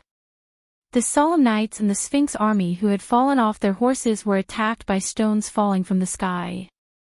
However, because the Sphinx wanted to take the opportunity to kill the solemn knights who had fallen off their horses, they inadvertently became the shield of the solemn knights. Although some of the solemn knights were hit by the stones and were injured or even killed, most of the bullet-like stones were blocked by the Sphinx. Naturally, this didn't cause much damage to the Sphinx, but the solemn knights got a chance to catch their breath. They immediately got up and fought with the Sphinx again. As for the horses, they were either killed by the Sphinx army or smashed to death by the bullet-like stones. Although the solemn knights' speed was reduced due to their conversion from cavalry to infantry, their defense was more perfect. In addition, with Lancelot leading the team, the Sphinx army was at a disadvantage from the beginning, and now they were still at a disadvantage. However, neither Wu Ming nor Lev had the time to care about the Sphinx and the solemn knights. For them, the enemy in front of them was the most important. After the ruins exploded, the things hidden in the ruins emerged. 3 huge pillars full of terrifying eyes broke out of the ground like new buds, shooting straight into the sky. The demon god pillars Floros, Yaman, and Babados appeared. Ha ha ha ha ha. Ha ha ha ha, ha ha ha. The 3 demon god pillars let out different laughter, which made the followers and Gadotsi feel uncomfortable. The Sphinx and the solemn knights were also affected. However, Wu Ming wasn't afraid. He was immune to it. Sure enough, without Ramses II, you can't control the temple at all. Seeing that the temple had been destroyed so easily, Wu Ming was very sure of it. If Ramses II's grand shrine was so easily breached, then Ramses II would lose face as a top-level servant. In fact, Wu Ming's guess was correct. It was precisely because Ramses II's spirit base had been sacrificed that no one could control the temple. However, because the demon god pillar that appeared contained Ramses II's spiritual base, the great temple of Ramses II didn't disappear because of the news of its master. However, even if Ramses II's spiritual base appeared, the demon god pillar was unable to control the great shrine. It could only let the great shrine defend itself against attacks. This was also why the great shrine had never attacked Wu Ming and the others. So what? Whether it's the Sun King or the Lion King here, you are all just chess pieces on my chessboard. And my mission is not to eliminate you. Eliminating the humans in this singularity is not the decision of our king, but the decision of the demon god pillar. Flolos was quite proud to provide Wu Ming with information. To put it simply, no matter what, their demon god pillars wouldn't suffer any losses from this singularity. As long as they could cause trouble for Wu Ming, they would make a profit. Enough, Flolos. You've said too much. Demon god pillar Babados spoke to stop Flolos from continuing. What does it matter? Anyway, they are going to die. Even if they know our plan, what can they do? Flolos didn't care. Prioritize eliminating the enemy. But Yaman was quite serious. As a demon god pillar, tool, it was qualified. In an instant, on Yaman's golden body, the flashing eyes emitted thunder. He really did it when he said it. The followers relied on their own abilities to dodge. Gadotsi was held by Matthew, Guinevere was held by Wu Ming, and everyone jumped back to avoid Yaman's thunder. However, the demon god pillar Yaman's lightning was like a straight river, covering everything in front of it. And it just so happened that the Sphinx army and the solemn knights were in this straight line. Wu Ming couldn't care less about whether Lancelot was dead or not. Wu Ming felt that something was wrong, not because of the 3 demon god pillars, but because Wu Ming felt that Flolos was planning something. Because even if the opponent had 3 demon god pillars as a fighting force, in Wu Ming's view, it was just sending food to him. What Flolos said about not seeking to take advantage, only to not suffer losses, in Wu Ming's view, didn't quite fit the cunning image of Leaf. So, Wu Ming looked at Guinevere in his arms. Guinevere, you should leave first. This isn't a place you can interfere with. This was naturally not the time to be stubborn, so Guinevere nodded as a matter of course. Okay, Villo Big. Before Guinevere finished speaking, Wu Ming abandoned Guinevere. Wu Ming's clone instantly hugged Guinevere and rushed into the portal that had already been opened. Immediately, Wu Ming's eyes shrank. Sure enough, Flawless, your goal wasn't us from the beginning.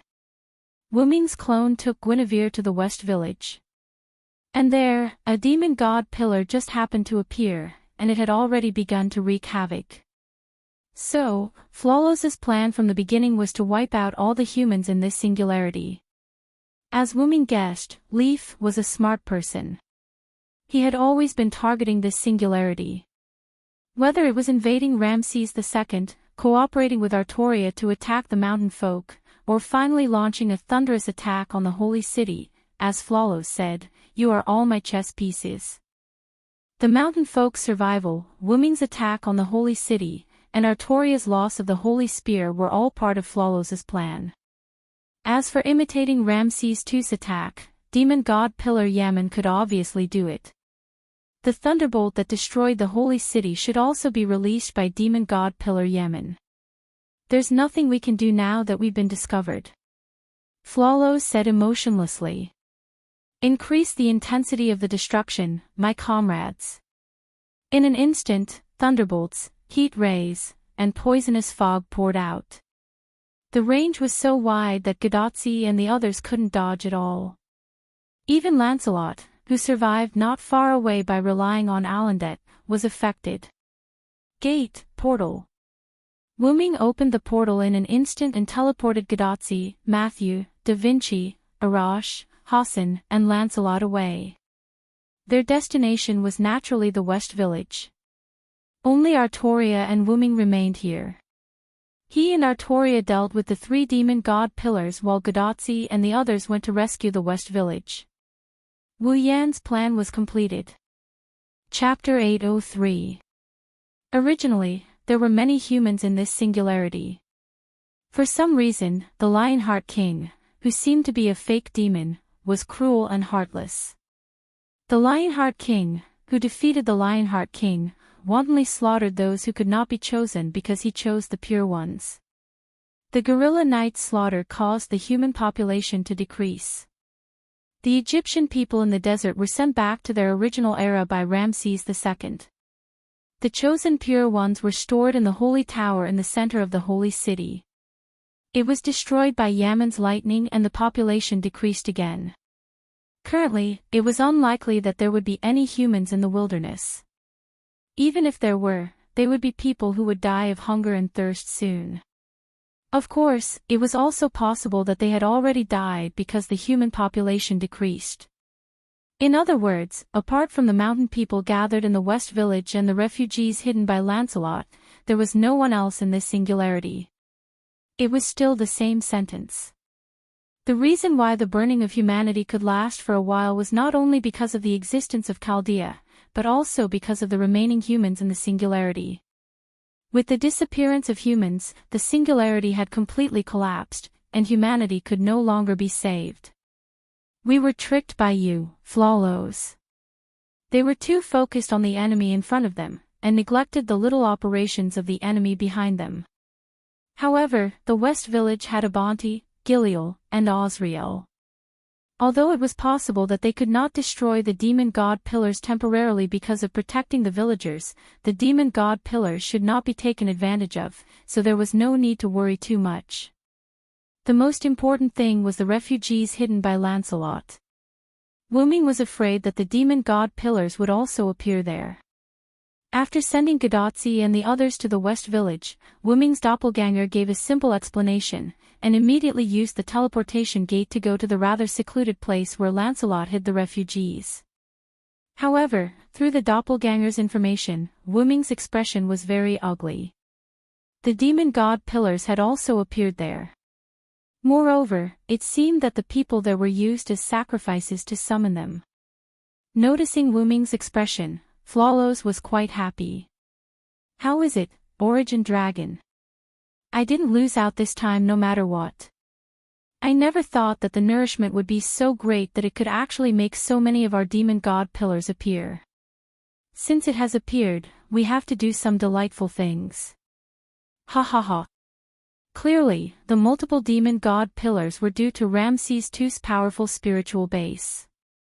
Floros was very happy now. Even if it would be killed later, it did not matter. Floros understood that as long as Wuming was there, these demon god pillars would definitely be eliminated. Floros was well aware of this.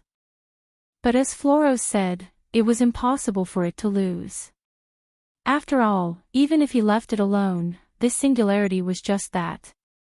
However, as long as it messed up a little, as long as it could gain a little bit of advantage, Floros would have profited. If Floros' plan succeeded, the singularity would disappear, and the singularity would die. Then, there would be no hope for humanity. I won't make a loss, but I might make a profit, and I might even make a lot of money. This was what made Floros happy. Suddenly, a sun appeared in a place far away. It was the refugee gathering place where Wuming's clone was. The infuriated Wuming directly sent a sun incarnation over there, burning the demon god pillar phoenix that the humans had used as a sacrifice to summon it to nothing. It died in the flames. How ironic was that? However, it still could not eliminate Wuming's hatred for Floros. Excalibur. When Wuming was distracted, Artoria had already released her noble artifact. Along with the shout of her real name, the demon god pillar, Yaman, disappeared. Queen Artoria was different from when she was young. Even if she lost her holy spear, Artoria was still a powerful lion king with a holy sword in her hand. Yaman's thunder could not resist the light of the planet. In the golden light, the golden Yaman disappeared. Your heart is a little messed up. Artoria looked at Wuming. No matter what happened, Artoria's heart was still as water. At most, her heart would beat faster when she was with Wuming. As a warrior, maintaining a stable heart was the most important thing. Skaha had also taught Wuming about this. This was the most basic thing, and Wuming had lost it. Wuming laughed at himself and began to activate his relic, real name Liberation. The meteor silver was damaged and turned into a golden light sword. The light it released instantly covered the demon god pillar, Babados. Excalibur. The demon god pillar, Babados, could not resist the evil noble artifact at all. It was destroyed in an instant. Oh, it seems like you're not in a good mood. Floros mocked. After Yaman was killed by Artoria, Floros stopped attacking. It was ready to disappear in the light of the holy sword. However, mocking its nemesis, the dragon of origin, before it died, made Floros very happy. Leah, I'm really messed up. But there's one thing I've always been clear about. I'm not a warrior. I'm destined to be, however, Wuming through the meteor silver that had turned back into a solid sword. The golden ripple engulfed it. Wuming was not ready to use the holy sword on Floros. A god that needs to be looked up to by thieves. In an instant, Wuming's pupils turned into a noble golden color again. Floros was shocked by Wuming's aura that was comparable to its king. It was just like what Wuming said. At that moment, Wuming was a god. What did a god need to do? Naturally, it was to punish the thieves and make them suffer a fate worse than death. This spell is powerful and eloquent. It's the sword of wisdom that calls for victory. With my skill of the spirit of words, let the justice of the world appear. Wuming's magic burst out, forming a tornado-like airwave with Wuming as the center. Appear, the golden sword of the spirit of words. As another incarnation chanted, the golden meteor silver slowly rose from the ground. In the end, Wuming held it in his hand. Meteor silver. No, it's a sword with a special appearance. Even Artoria had recognized it wrongly at the beginning. It could be seen how powerful Wuming was at that moment. That is. Floros, who was shocked, instantly recovered from his daze. Although he did not know what the sword that Wu Ming took out was, no matter how stupid he was, Floros knew that the sword was not simple. What's more, Floros felt an unusual aura from the sword. Your name is Floros. Legend has it that you are one of the 72 demon gods under King Solomon. You are ranked 64th, a duke, and command 36 legions. As Wu Ming chanted, golden meteor silver seeped out from the ground and lined up beside Wu Ming. You! Floros was terrified. He had already felt that the golden swords around Wu Ming seemed to have the power to restrain him. Anyway, now he looked at the golden swords like a mouse seeing a cat. But, according to legend, Floros has another name, Horrors. Golden swords, with Wu Ming as the starting point, instantly covered the land with a radius of a few kilometers. Even the golden swords in the sky were not spared. The golden swords were densely packed and seemed to be randomly arranged in the air. Inherent enchantment. Floros recognized this move. Although it looked like it was surrounded by golden swords, at that moment, he, Wu Ming, and Artoria had already arrived in another space. No matter if it is Floros or Horrors, there are only differences in the translation during the transmission. The two of them are actually the same person. They are both demon gods from hell. The golden swords in the sky all turned their direction, and the tip of the swords pointed at the demon god pillar, Floros. It is said that Floros has two forms. One is a leopard, and the other is a human. When he is in his human form, his eyes are like flames. The golden swords on the ground also moved. They treated the ground as nothing, and the tip of the golden swords on the ground all pointed at Floros. Bastard! Floros roared in anger. Countless black fog and heat rays spread out from Floros's pillar at an extremely fast speed. He felt that if he did not take action to resist, then he would be finished. The sixth sense of a demon god told Floros that the consequences of being stabbed by these golden swords might be more serious than being sent away by the holy sword. He might die. Or maybe, he would rather die. Chapter 804. Wu Ming did not use this avatar often. After all, if the opponent was not a god, this avatar was basically useless. However, as the avatar soaked in the root and evolved, Wu Ming used it as his trump card. Wu Ming's third avatar warrior retained the foundation of the Sword of Spirit Speech. It greatly strengthened the Sword of Spirit Speech to the point where he could activate it even if he did not fully understand the opponent. Of course, he needed to know some information before he could activate it.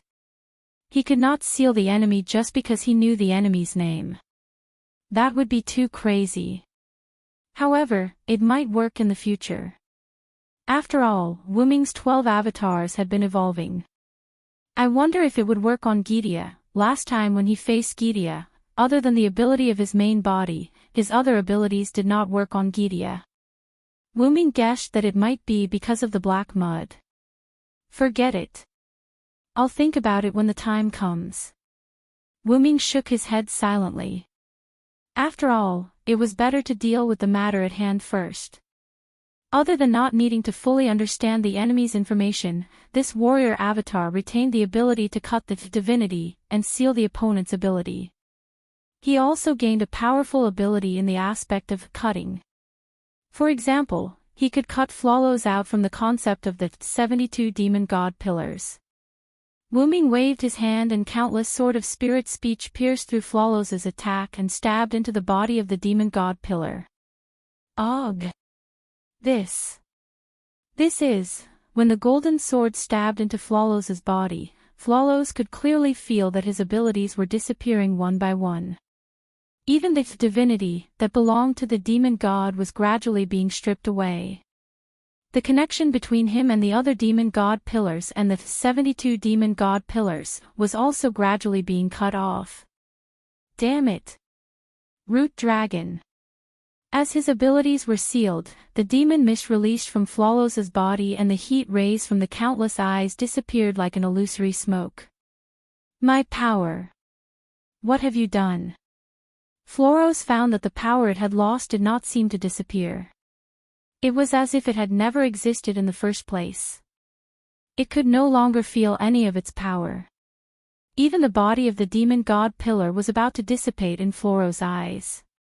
Of course, Floros' feeling was real. All of Floros' power was sealed in the golden sword.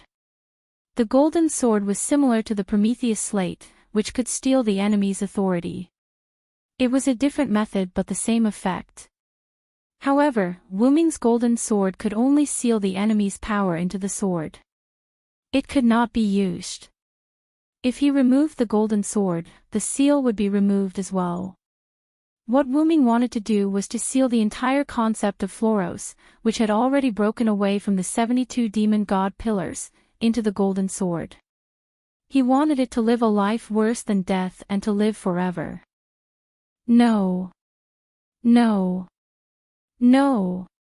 I am the great devil god, the king's most perfect subordinate. How is this possible? Following Floros' final words, the demon god pillar disappeared. The golden meteor silver in Wu Ming's hand was now filled with black runes. That was the entire concept of Floros. It was all sealed in the golden sword by Wu Ming.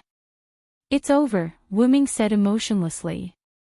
At that moment, Wu Ming's heart had also calmed down. Just like what Artoria said, Wu Ming's heart was in a mess. However, Wu Ming did not feel that there was anything wrong with it.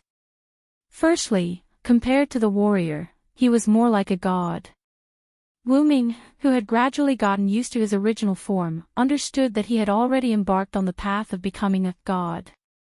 In the future, he might be able to kill his enemies with a slap of his claws. Therefore, the warrior had already distanced himself from Wu Ming. Secondly, the main reason why Wu Ming liked humans was that other than the possibilities of humans, it was also because of the various emotions of humans. It was precisely because of emotions that humans were so colorful. Wu Ming appreciated this very much and believed that he should not suppress his emotions. This was also the reason why Wu Ming treated Artoria and the others' feelings for him seriously. Rumble, suddenly, the earth began to shake. Earthquake. However, Wu Ming immediately denied this possibility. Because the sky began to shatter bit by bit. This was the sign that the singularity was about to repair itself. Because the last enemy was defeated, the singularity began to repair itself. Artoria said as she looked at the torn earth and shattered sky. Although she looked at Wu Ming. With my spirit base as the price, I should be able to hold on for a while. You still have something to say to the people of Chaldea, right? Even if she had lost the Holy Spear, the Lion King was still the Lion King. Currently, she was still the goddess Lungaminiad. Naturally, she could do it. Liao. Wu Ming was touched, but he also felt sad for Artoria's death. This body has ended long ago. I should return to my seat.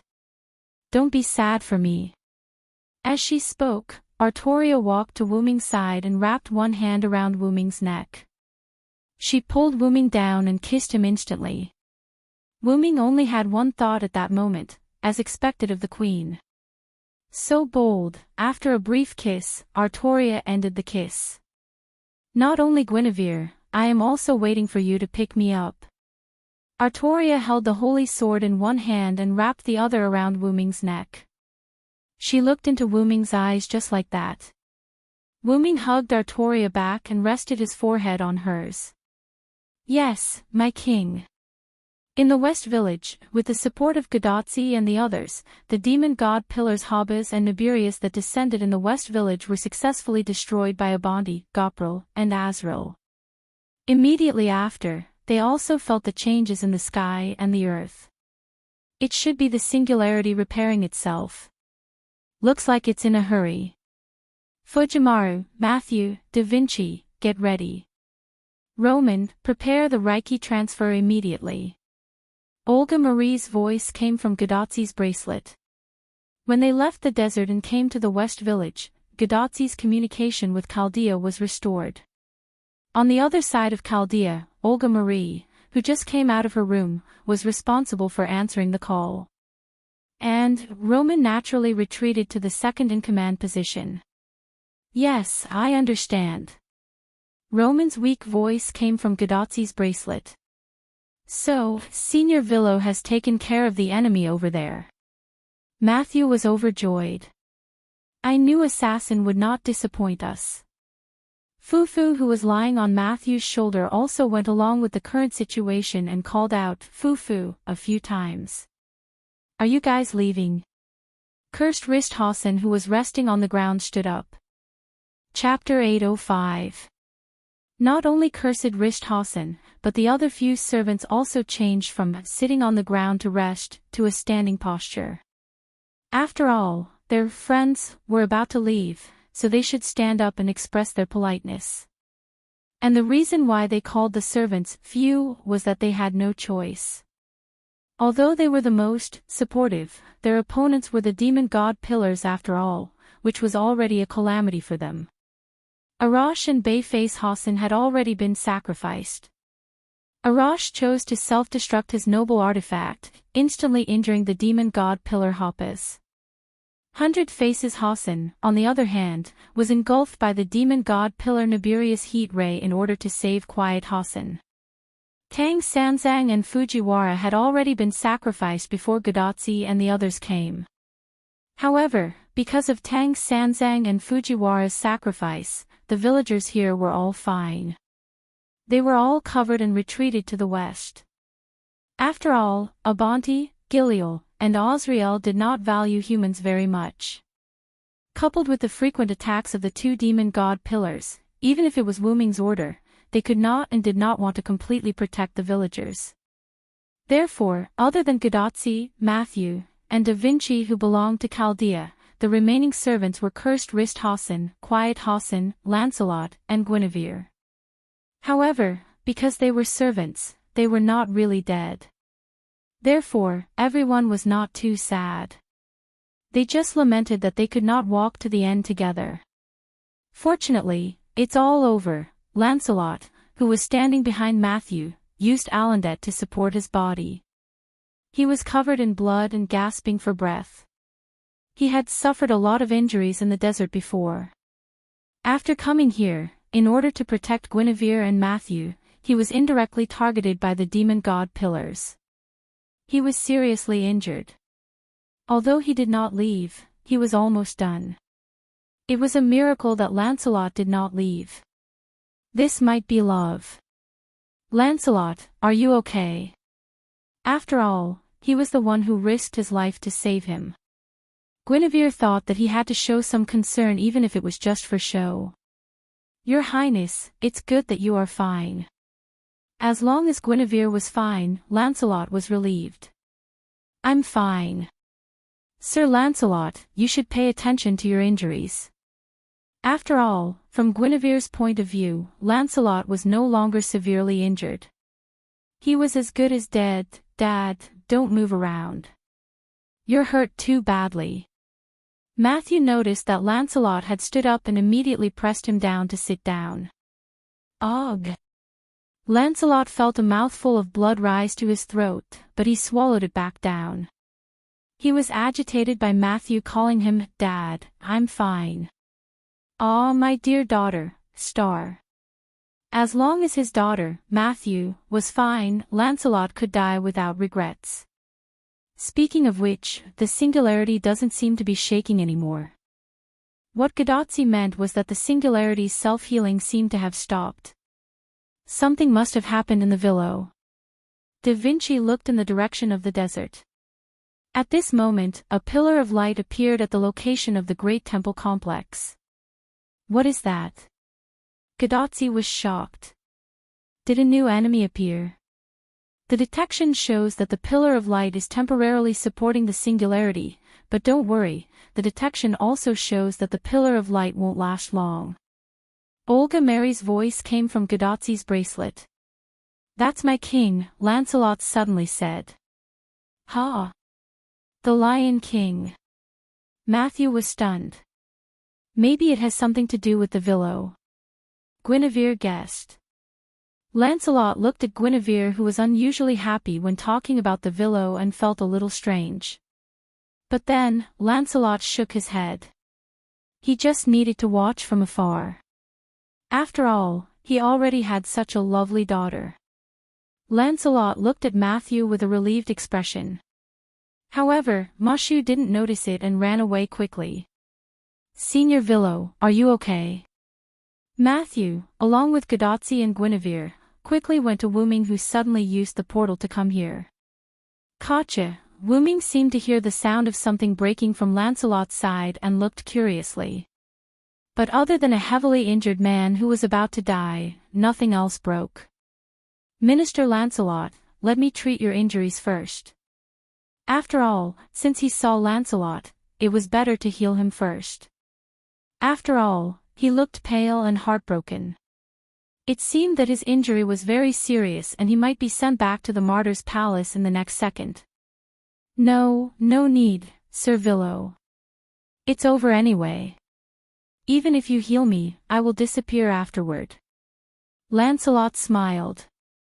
Although Wu-Ming felt that Lancelot's smile was very forced, however, Lancelot was right. After the singularity repaired itself, everyone would be sent back to Earth. "Assassin, is there anything going on over there? What's with that beam of light?" Gadotsi pointed at the beam of light curiously. "That's the Lion King using his spiritual base to temporarily support the singularity." "I have something to tell you," Wu-Ming replied. Wu-Ming came in front of everyone and looked around. The West Village basically didn't look like a village. If it weren't for the wood and wreckage of the houses, it would be impossible to recognize that it used to be a village. And the number of servants was so small. Wu-Ming was quite emotional. "It seems that you guys have worked hard too. But that was the right thing to do. After all, cutting down the demon god pillars like cutting melons and vegetables could only happen to people like him and Artoria." Lancelot was seriously injured and was about to die. Although Quiet Hassan seemed to be fine, his breath was also very weak. Matthew and Gadotsi were also in a mess. It seemed that only Guinevere was okay. Yes, there was also Fufu, the little guy, who could still maintain his beautiful fur after the battle. It was worthy of being the fourth beast. As for the others who were missing, there was no doubt that they had all left. Seeing Wu-Ming staring at Fo, who was hiding behind her neck and shivering, Mashu suddenly realized what was going on and explained. "Villo Sr., Fufu disappeared after coming to the West Village with us. I just found it in the village when I came back. To be precise, Fufu ran over by itself." After looking at Fufu a little, Wu-Ming no longer cared about it. Wu-Ming began to talk about the main topic. "Tachika, Matthew, the last singularity you are going to is the Mesopotamia region around 2600 BC, which is the Mesopotamia region in Western Asia." Chapter 806. However, before Gadotsi and Matthew could be surprised, Olga Marie in Chaldea's control room was the first to be surprised. "Mesopotamia. Olga. Is your seclusion over?" Olga Marie's voice came from Gadotsi's bracelet, attracting Wu-Ming's attention. "What seclusion? What a strange way to put it, you bastard," Olga Marie said sarcastically. "Since you don't know about the last singularity, you must have just come out of seclusion. Chaldea should have detected the location of the last singularity. It seems that Roman hasn't told you yet." Wu-Ming's judgment was right. Olga Marie did take over Roman's position as soon as she came out of the room. Then, Olga Marie went crazy. "Roman! Why didn't you tell me such an important thing?" And from Chaldea's control room, Roman's voice came faintly, "Director, you didn't let me speak without permission from the beginning." Then, there was a loud noise, and Roman's voice disappeared. Ignoring what was happening in Chaldea's control room, Wu-Ming looked at the world that was faintly shaking and repairing itself, then looked at Gadotsi and Matthew. "There's not much time left, I'll make it short. I've been to that singularity. Take this, it should be able to help you." Wu Ming said, taking out a palm-sized white scale that contained magical power. What a beautiful scale, Gadotsi carefully took it. Oh, it's a very rare material. Da Vinci carefully looked at the scale with his glasses. I didn't expect Senior Villo to have been to 2600 BC. Matthew said in disbelief. The enemy of that era is beyond your imagination, be prepared.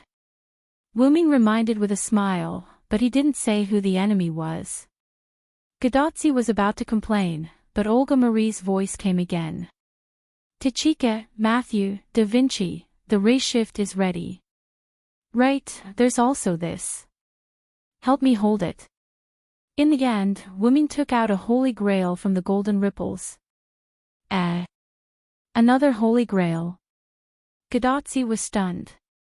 However, they had also encountered multiple holy grails at the American Singularity, so they were not too surprised.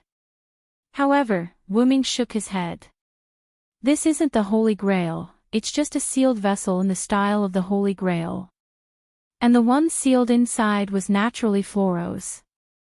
I have sealed the concept of the demon god pillar Floros into this container. However, it is not easy for me to carry it around, so I hope that it can be handed over to Chaldea for safekeeping. Wu Ming hadn't come into contact with the warrior transformation yet.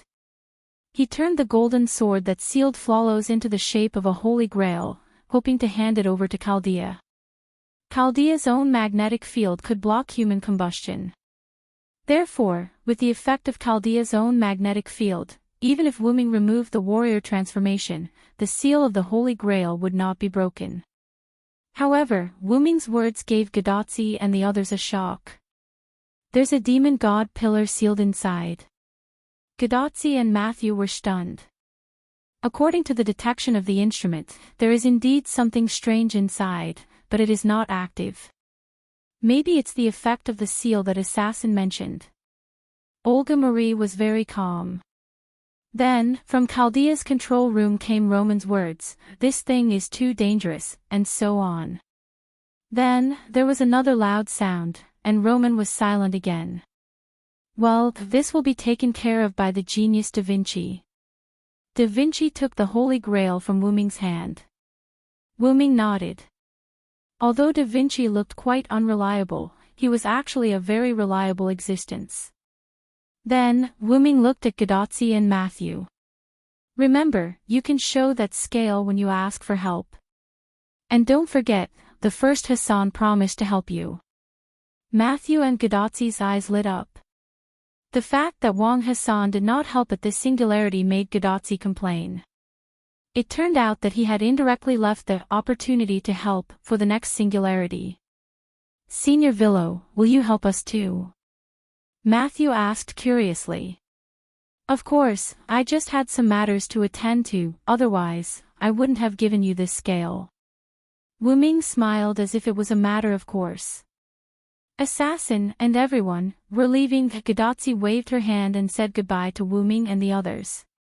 Senior Villo, see you at the next singularity, Matthew nodded to Wu Ming. I may not go to the next singularity. Don't miss a genius like me, Wu Ming smiled helplessly. Who would miss a guy like you? Whoosh, a light appeared, and the figures of Gadotsi, Matthew, and Da Vinci turned into light spots and disappeared. At the same time, Lancelot, who was immersed in the sadness of his daughter not saying goodbye to him when she left, began to glow. I'm almost at my limit. Lancelot glanced at Guinevere, then looked at Wu Ming and sighed. I'm counting on you, Master Villo. Although he did not quite understand what Lancelot meant by, please, he nodded. The moment Wu Ming nodded, Lancelot turned into light and disappeared. I'm about to leave too. But don't get me wrong, Cursed Risthausen did not mean that he was leaving, but that he was going to look for the villagers. No matter what, I have to see them again before I disappear. Cursed Risthausen said goodbye to the remaining few and disappeared like an assassin. Master Villo, it's just you and me left, Guinevere smiled happily. However, Wu Ming looked at quiet Risthausen, who had no sense of presence, and smiled awkwardly. But before Wu Ming could speak, Guinevere chose to leave. The king should be gone now, so I can't be left behind. I'll go first, Master Villo, don't forget to pick me up. Guinevere finished speaking, then turned into magic particles and dissipated. Rumble, the whole world began to shake violently. It seemed that as Guinevere said, Artoria had left. Finally, quiet Risthausen walked to Wu Ming and bowed. Master Villo, thank you. Before Wu Ming could speak, quiet Risthausen also turned into magic particles and dissipated. Really, why don't you all listen to me? With a sigh, Wu Ming scratched his head helplessly. You won't leave just like that, right? As if responding to Wu Ming's words, two angels descended from the sky, one on the left and one on the right, to Wu Ming's side. Well, of course, Master. April flapped her wings and smiled. As long as you don't give up on us, we will always serve you, Master, Azrael said respectfully. This time, she did not use any fancy words. It's been hard on you all this time. After all, apart from Azrael and April, the other Skywings were basically in a berserk state and had not experienced any otherworld's fun. Master, we sisters won't blame you, meow, even in a berserk state, we still had a lot of fun, Azrael and April replied to Wu Ming one after another. Then, let's leave together, April, Azrael, and Abanti. Although Abanti did not have much of a presence, he had already landed on the ground, right behind Wu Ming and the other two. Rumble, as the world shook, the whole world began to repair itself, and everything returned to normal. Chapter 807. In a world that resembled a starry cosmos, patches of colorful smoke drifted about randomly, resembling the nebulas of the universe. At the very center of the dense air, on an abnormal platform that was obviously different from the surrounding things, a white dragon that was not huge in size was lying quietly on this platform. It was not breathing at all, just like a statue. But in the next moment, the dragon gasped for breath and opened its ruby-like dragon eyes. You're back. This dragon was the clone that Wu Ming had left behind in the route. And now, Wu Ming had returned from the Middle East singularity. Looks like this body is getting used to life here. Wu Ming looked up and sized up his body. He was very clear about the changes in this body, and it would not be long before this body would become very compatible with the root. Wu Ming then looked at the root that had changed. The scenery around me seems to be changing freely every time. Because every time Wu Ming came to the root, the scenery was different. But there was one thing that was the same, and that was that the starry cosmos would not change. In the last singularity, only Floros and a few demon god pillars came out to cause trouble, and they hid it from Gidia. It's very likely that Gidia has not recovered from the injuries he suffered from the black mud explosion. Although Wu Ming had not recovered, and he could not even find his original body, but it was precisely because of this that Wu Ming had to hurry and find his original body. And then, before Gidia recovers, I'll kill him. It was simple and brutal. After checking the surroundings and outside of the root to make sure there was no black mud, Wu Ming reworked the root's defenses, and finally laid down without worry. I'm overthinking. Last time, Gidia attracted all the black mud between the worlds. If I'm not mistaken, other than some worlds in Gidia's world, there shouldn't be any black mud anywhere else.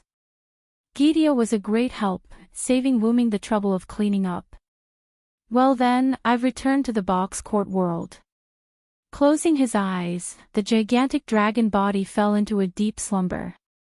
Box court world, no name, base, Wu Ming's room. At this moment, it was night. Letitia was lying on Wu Ming's bed, sleeping with her eyes closed. Ever since Wu Ming left, Letitia had used magic to lock the room from the inside. Aside from brute force, no one could enter without Letitia's permission. And because of Wu Ming's instructions, Letitia wouldn't let anyone enter. As for Letitia, she complied with Wu Ming's words and stayed in the room. As for why, it was because Wu Ming needed a catalyst to return, and Letitia was precisely this catalyst. Fortunately, as a non-human, Letitia did not really need food. Otherwise, she would have starved to death if the room was sealed. However, it was boring to stay like this, so Letitia simply began to hibernate, whether it was day or night. Vampires could hibernate. Anyway, staying in a daze was waiting, and sleeping was also waiting. Moreover, vampires could increase their strength by going into hibernation. Although the increase was not much, why not? At this moment, the sleeping Letitia's body emitted light. The next second, Letitia instantly woke up and opened her eyes. "Is the master coming back?" Letitia said. The next second, with Letitia as the center, a complex magic circle appeared in the room. Immediately afterward, Letitia quickly sat up and took out a piece of parchment from her gift card. She injected magic into the parchment, and the parchment burned. A blue magic text appeared out of thin air, but Letitia did not recognize these words. If there was a magician present, he might be able to understand it. Because these were the summoning words of the Holy Grail War summoning ritual. When the complete summoning spell was arranged in the air, the whole magic circle suddenly emitted a light and absorbed the summoning spell into the magic circle. Then, as if it was over, the magic circle that emitted a strong light slowly disappeared. And Letitia felt that she fell into a warm embrace. "I'm back, Letitia." Holding Letitia, Wu-Ming smiled slightly. As for Letitia, she changed into a more comfortable position and rubbed her head against Wu-Ming's chest. "Welcome back, Master." The sun gradually rose from the sky, and the first ray of sunlight shone through the window and the curtain into the room. The little fox Lily sat up, rubbed her eyes, and yawned. As the little cook of the community, Lily has been used to getting up early. After putting on her clothes and washing up, Lily walked towards No Name's kitchen. At this time, Lily would have already gotten up to prepare food. However, because of the recent increase in the community's funds, the children of the community could eat well, so Lily did not have to get up early to prepare food for the hungry children. So, Lily also slept a little bit longer. "It's all thanks to the blessing of the Villo," Lily's tail wagged as she walked to the kitchen door. Then, she smelled a special fragrance. "Sniff, it smells so good. The fragrance is coming from the kitchen and the dining room, but Wren, Black Rabbit, and 16 Knights are not in the community. Who is it?" With this thought, Lily pushed open the kitchen door and wanted to find out. In front of the stove, a handsome young man with black hair and red eyes was pouring the cooked dishes into a plate, and a blonde loli was carrying 2 plates. It seemed that they were going to the dining room. However, these 2 people gave Lily a shock. "Mr. Villo. Mr. Letitia. Are you back?" Lily was excited and quickly walked to the front of the 2 people. "Oh, it's Lily, we just came back last night. When we passed by the kitchen, my hands were a little itchy. Don't blame me for taking your job," Wu-Ming said gently. "You came at the right time, Lily. Help carry the plates." Letitia did not treat Lily as an outsider and immediately asked Lily to help. Oh. Okay." Lily was a little surprised by the sudden return of the 2 people who had been away for a while, but it was because of surprise that she was happy. Helping to carry the plates, Lily looked at Letitia. "Mr. Villo, Mr. Letitia, you won't leave again this time, right?" Looking at Lily's expectant face, Letitia glanced at Wu-Ming, indicating that she would let Wu-Ming explain. "I'm sorry, Lily, I may leave again." Wu-Ming squatted down and looked at Lily apologetically. How could this be? Lily was a little disappointed. But Letitia won't leave. Really? That's great. Even if only Letitia didn't leave, it was enough to make Lily happy. However, Letitia stared at Wu-Ming with dead fish eyes to express her dissatisfaction. "I didn't leave at all, okay?" Pretending not to see Letitia's dead fish eyes, Wu-Ming smiled. "After carrying the plates, go and wake everyone up. The food won't taste good when it's cold, yes, Mr. Villo." Chapter 808. After having breakfast with the children, Wu-Ming, Letitia, and Lily went to the meeting room that was often used to discuss matters. They asked Lily where the others went. Mr. 16 Knights and the others went to the Southern District. Lily told Wu-Ming that after Wu-Ming left, No Name was invited by the Southern District's Community Alliance, Dragonhorn Griffin Lion, to participate in the upcoming Harvest Festival because of its reliable strength. Because the community had the magic puppets and Lily, there was no need for anyone to stay behind to look after them. Ren, Black Rabbit, 16 Knights, Joyuan Flying Bird, and Kasuga Hibiya all went. How long has it been since they left? After all, he had to figure out how long he had been gone. About 5 or 6 days. To be honest, I didn't expect Mr. Villo and Letitia to come back so soon. Lily's little fox tail wagged. She was quite satisfied that Wu-Ming could come back so soon. Wu-Ming was stunned. If he remembered correctly, he had stayed in the Middle East Singularity for 5 or 6 days. The flow of time was the same, so it should be different. What was going on? Noticing that Wu-Ming had something on his mind, Letitia thought that Wu-Ming was worried that 16 Knights and the others would cause trouble in the Southern District. Master, do you want to go over and take a look? Letitia, who was standing behind Wu-Ming and had changed into a blue and white maid uniform, asked in a timely manner. Forget it. Let them cause trouble over there. Wu-Ming shrugged. He would rather be idle in the Eastern District. Since he was in this world, he should deal with the matters of this world first. Then, Wu-Ming asked about Pest. Speaking of which, what happened to Pest? Wu-Ming left in a hurry and didn't have time to deal with the matters after the Fire Dragon's birth festival. They had agreed that the defeated Demon King would belong to No Name. Regarding this matter, Mr. Villo, please don't worry. After all, Lord White Yiksha is very fair. Although White Yiksha was not serious in the eyes of Wu-Ming and the others, she was actually a very dignified existence in the Eastern District and even the entire Hakata. Since she had agreed to something, she would do it. After all, this was something that had been decided before. Even if Salamandra wanted to go back on their word, White Yiksha wouldn't allow it. Besides, Salamandra couldn't go back on their word. After all, Salamandra won't stand on the opposite side of us just because of a mere 5-digit Demon King. Moreover, No Name has just re-established an alliance with them. However, Lily showed a distressed expression. However, Lord Vero, because the members of the community have all gone to the South District, our Lord Demon King is still with Lord White Yiksha. Wu-Ming was Yiksha was Yiksha was White Yiksha was White Yiksha was White Yiksha's. It would definitely take some time for White Yiksha to deal with Pest's matter, and it just so happened that the rest of No Name had gone to South Side. In the absence of the main members, Lily couldn't make the decision on her own. Then, Lily showed a reassuring smile. Since Lord Villo is back, there won't be a problem. After all, Wu-Ming was the main member. It was reasonable for him to take the spoils from White Yiksha. Then, Wu-Ming sighed and cancelled his original plan. Okay, Letitia and I will go. Eastern District, 2105380 Outer Gate, Thous and Yes, Branch.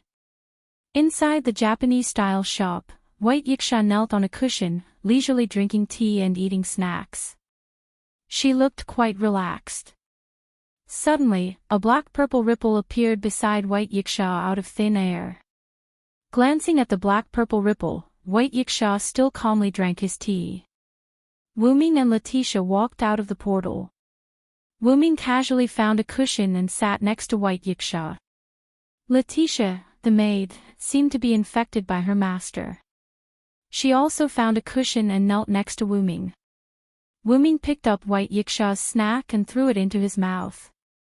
It was as if he treated this place as his own home.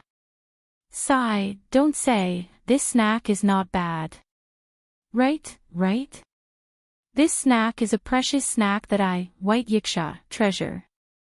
White Yiksha nodded subconsciously. Let's have some too, Letitia.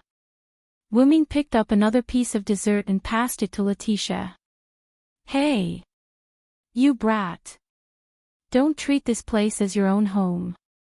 White Yiksha unhappily put the plate with a few remaining snacks into his arms with a "I won't let you eat anymore" look.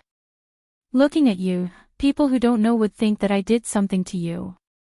Wu Ming didn't even look at White Yiksha. He maintained his sideways posture and raised his hand holding the snack to feed Letitia. Letitia was a bit resistant.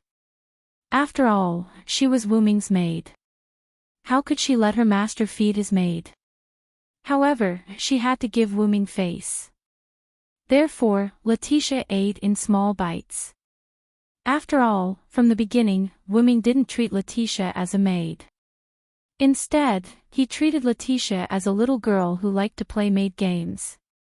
You are quite leisurely and elegant to be intimate with your little maid. Poor Ren and the others are still fighting for the community in the southern district. White Yiksha quickly finished the few snacks on the plate and said viciously to Wu Ming. Letitia's face turned red. However, because of her master's thick skin, her face also became thicker. Don't think that I don't know. You must have known that Letitia and I temporarily left No Name a few days ago. After feeding, Wu Ming patted the snack crumbs on his hand and looked at White Yiksha again. I'm here to take away the spoils of war belonging to our No Name, White Yiksha, MHM. Following Wu Ming's drawn-out MHM, Wu Ming extended his hand at the same time, not at all courteous to White Yiksha. Seeing this, White Yiksha stopped joking with Wu Ming and became serious. Demon King, I've prepared it, but I thought that Ren would take it. You mean Ren's gift, right? Ren Russell had the elf servant. He could perfectly control the spirit race that formed a contract with him, regardless of their spiritual level. But because I'm the only one in No Name at the moment, Lily recommended me. Wu Ming spread his hands helplessly. If he couldn't beat it, he could take it back and give it to Ren. Forget it. In the current situation, even if I give it to Ren, I'm afraid it won't be of much help to No Name. White Yiksha said as he took out his gift card and took out a ring from it. However, Wu Ming was puzzled by White Yiksha's words. What happened? Facing Wu Ming's puzzlement, White Yiksha sighed. Pest's strength was affected and decreased a lot. Chapter 809.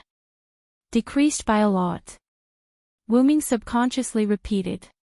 Could it be that there was an accident during the resummoning? Although Pest was indeed killed by Wu Ming at that time, due to the rules of the Box Court, the ownership of the defeated Demon King belonged to the community that defeated the Demon King. Therefore, according to the rules of the Box Court, White Yiksha's 1000 EIS could resummon him to the Box Court world.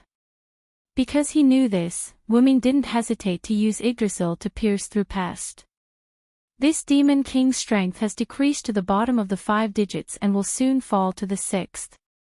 White Yiksha said and threw a ring to Wu Ming. Subconsciously catching it, Wu Ming carefully looked at the ring. This ring seemed to be made of sparkling and translucent black jade, and it exuded a profound aura. Could it be because I didn't use Hamel's grimoire as a sacrifice? That's right. White Yiksha nodded. When Pest was the Black Death Spot Demon King, she had the buff of Hamel's Town summoned by Hamel's grimoire, and her strength had reached the upper 5 digits. Without this buff, Pest was just an undead girl at the bottom of the 5 digits. And Hamel's grimoire was all shattered when Pest made her final struggle. Without these grimoires, even if Pest was resummoned, her strength wouldn't recover to when she was the Black Death Spot Demon King. Looking at Letitia, Wu Ming smiled slightly. I have an idea. Wu Ming did have a way to increase the strength of his possession. That was to use his own spawn and sign a contract with Pest. This way, the powerful strength Wu Ming brought as the master would affect Pest, who was his spawn. Letitia's strength greatly increased because she signed a contract with Wu Ming. But even so, Letitia had only recovered to her previous strength, which was around the middle of the 4 digits. If Letitia's lost divinity was found, her strength would probably increase by another level. You mean like Letitia? White Yiksha rubbed her chin. She had heard that Wu Ming had the ability to turn others into his spawn. But I don't know if Pest is willing. After all, Wu Ming didn't like to force others. You're wrong, Master. However, Letitia objected to Wu Ming's idea.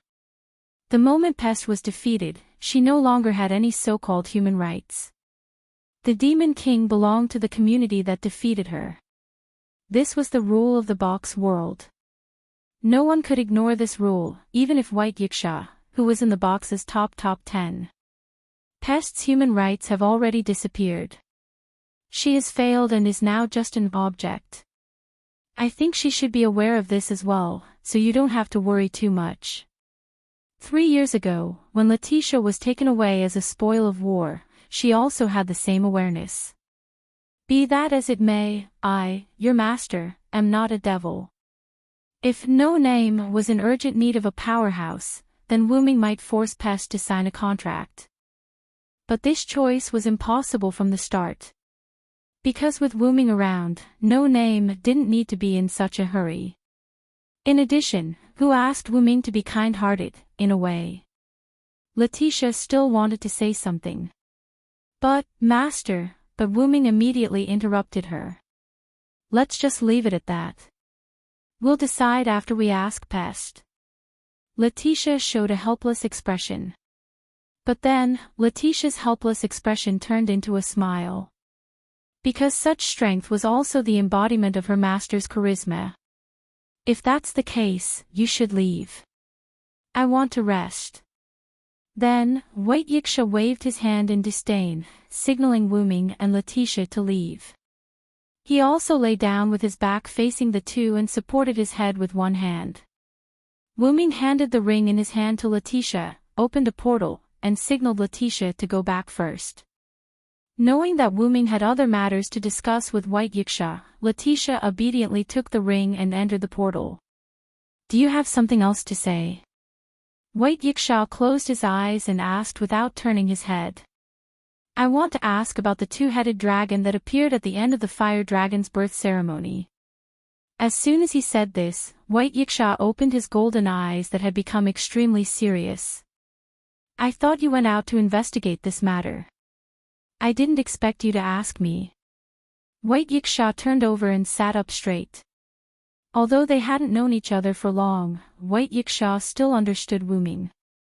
Wu Ming wasn't the kind of person who would investigate thoroughly before asking others. Therefore, since he asked, it meant that Wu Ming really didn't know. I naturally left for other matters. However, since I'm back, I will naturally pay attention to the matter at hand. The inexplicable appearance of the two-headed dragon was a very serious problem. If it happened again and appeared in the city, the consequences would be unimaginable. No, if it appeared in the periphery of the East District, it would also be a serious problem. This was because the two-headed dragon was powerful and had a large number of people.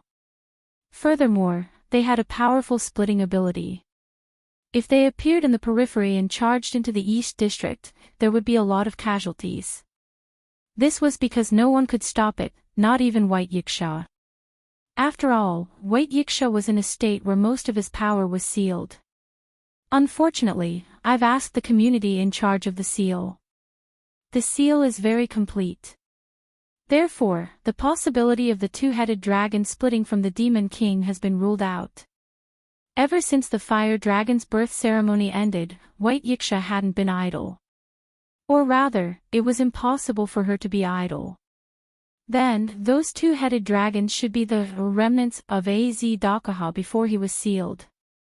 The key is, how did those two-headed dragons suddenly appear near the fire dragon's birth ceremony? If they were far away, there was no need to be afraid of actively preparing. What was scary was the fact that they appeared out of thin air. Regarding this, even she, White Yiksha, couldn't find any useful information. Appearing out of thin air, Wu Ming, on the other hand, had some ideas.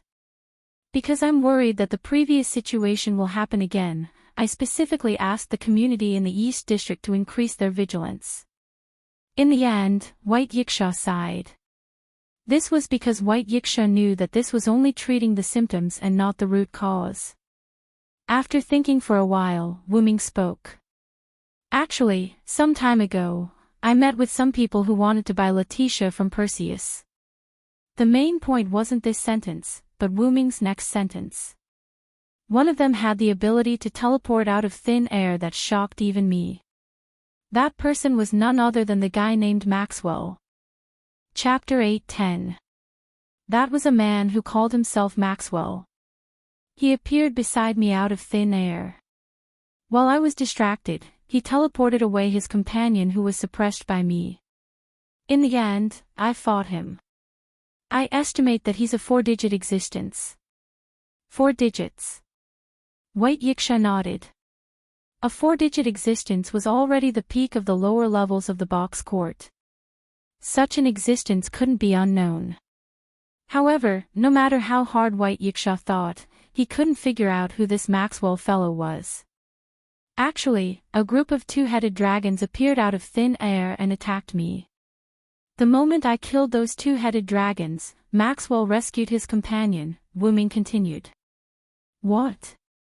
He wasn't surprised by Maxwell's rescue, but by the 2-headed dragons. Are you trying to say that the 2-headed dragon army at the fire dragon's birth ritual has something to do with that fellow named Maxwell? They had both appeared out of thin air, and the interval between them wasn't long. No one would believe that the fire dragon's birth ritual had nothing to do with Maxwell. A 4-digit existence with the ability to teleport multiple people or objects instantly. It seemed like he had a large number of absolute evil avatars and an organization backing him. If these were looked at separately, they weren't considered dangerous, but if they were gathered together, it was rather dangerous. If that organization did something again, it would cause a serious crisis to the lower levels of the box court, even though it wouldn't exceed what the lower levels of the box court could withstand. This was something White Yiksha, who was a guardian of the box court, didn't wish to see. That Maxwell's companion, do you know their names or abilities? There's an unknown girl who's good at using daggers and has the gift of distance control. There's also a griffin named Glea Griffin, which has a powerful physical ability that far surpasses that of ordinary griffins. Their master is called Your Highness by the girl. Lastly, there's Maxwell. That's all I know. After handing over the information to White Yiksha, he would rely on White Yiksha's abilities to see if he could find any clues about the other party. After all, there was one thing Wu Ming didn't say: the other party knew him. No matter what, his main body definitely had a lot to do with the other party. This was also the main reason why Wu Ming took the initiative to look for White Yiksha. I got it. Next, I'll start searching with the information I have. White Yiksha wasn't confident that he could find the other party. After all, it was too obvious. Whether it was the other party's grace or name, he had never heard of them before. He was either a newcomer to the box or someone who had always been active in the world outside the box. White Yiksha was more inclined to the latter. Then I'll take my leave first. Don't forget to let me know if anything happens. Wu Ming waved his hand and prepared to leave. Lord White Yiksha, something bad has happened. At this moment, a maid named Thousand Eyes suddenly barged in. Seeing that White Yiksha was discussing something with Wu Ming, the maid couldn't help but stop. However, it was obvious that she seemed to have something urgent. Why are you so flustered? Speak slowly. White Yiksha took a sip of tea and motioned for the maid to calm down. Wu Ming, who was about to leave, saw the maid so flustered, but he wasn't in a hurry to leave. He wanted to see if he could help the other party. Not good, Lord White Yiksha. There was an urgent message from the community just now. A large number of magical beasts have appeared around the outer gate of 2105380 and are heading this way. Although the maid had calmed down, there was still a trace of panic. Wu Ming frowned. The outer area of 2105380's outer gate was basically no-names territory. Furthermore, it was a sudden appearance, and it just so happened that he chose the outer door of 2105380. Was he trying to show off his power to No Name? Wu Ming thought so. It's just magical beasts. Let the community at the periphery resist for a while. I'll go take a look. White Yiksha didn't mind and slowly prepared to finish his tea. Although this matter was very strange, the Eastern District's defense wasn't something that could be broken through by some magical beasts. It couldn't be that Maxwell's doing. How could there be such a coincidence? But, Lord White Yiksha, those magical beasts are estimated to be in the 5 digits and that community is. The maid said carefully while looking at Wu Ming. It should be the news from Letitia who had just returned. Pfft, what? White Yiksha, who heard, in the 5 digits, spat out a mouthful of tea. No wonder the maid was so flustered. Did Letitia simply say that there was an attack by magical beasts? Wu Ming immediately asked the maid.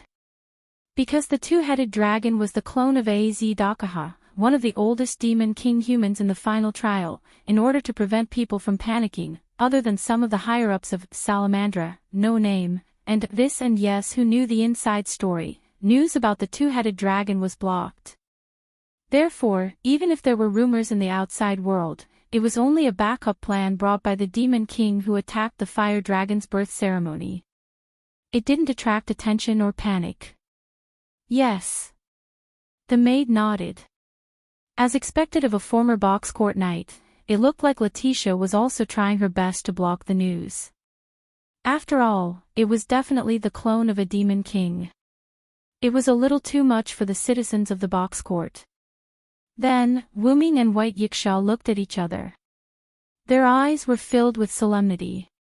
Previously, they were still discussing what to do if someone used the two-headed dragon to attack the Eastern District.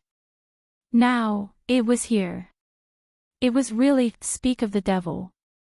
At the same time, Wu Ming and White Yiksha also felt the tremors of the earth from the two-headed dragon. How many two-headed dragons did it take to cause such a magnitude of earthquake? Without further ado, Wu Ming immediately opened the teleportation door. Let's go, White Yiksha. White Yiksha nodded with a gloomy expression and walked into the teleportation door with Wu Ming, leaving behind the maid who was at a loss. 2105380 Outer Gate, where No Name was located.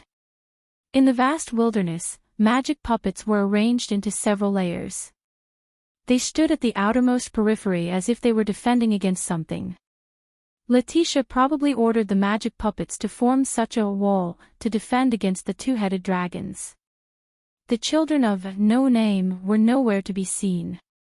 Wu Ming used his spiritual power to probe and found that the children were in No Name's house. Letitia was beside the children, comforting them. Not far away, a large group of white figures was rapidly advancing. It was the white two-headed dragons on all fours. There are actually so many clones of human evil. White Yiksha's originally gloomy expression became even gloomier.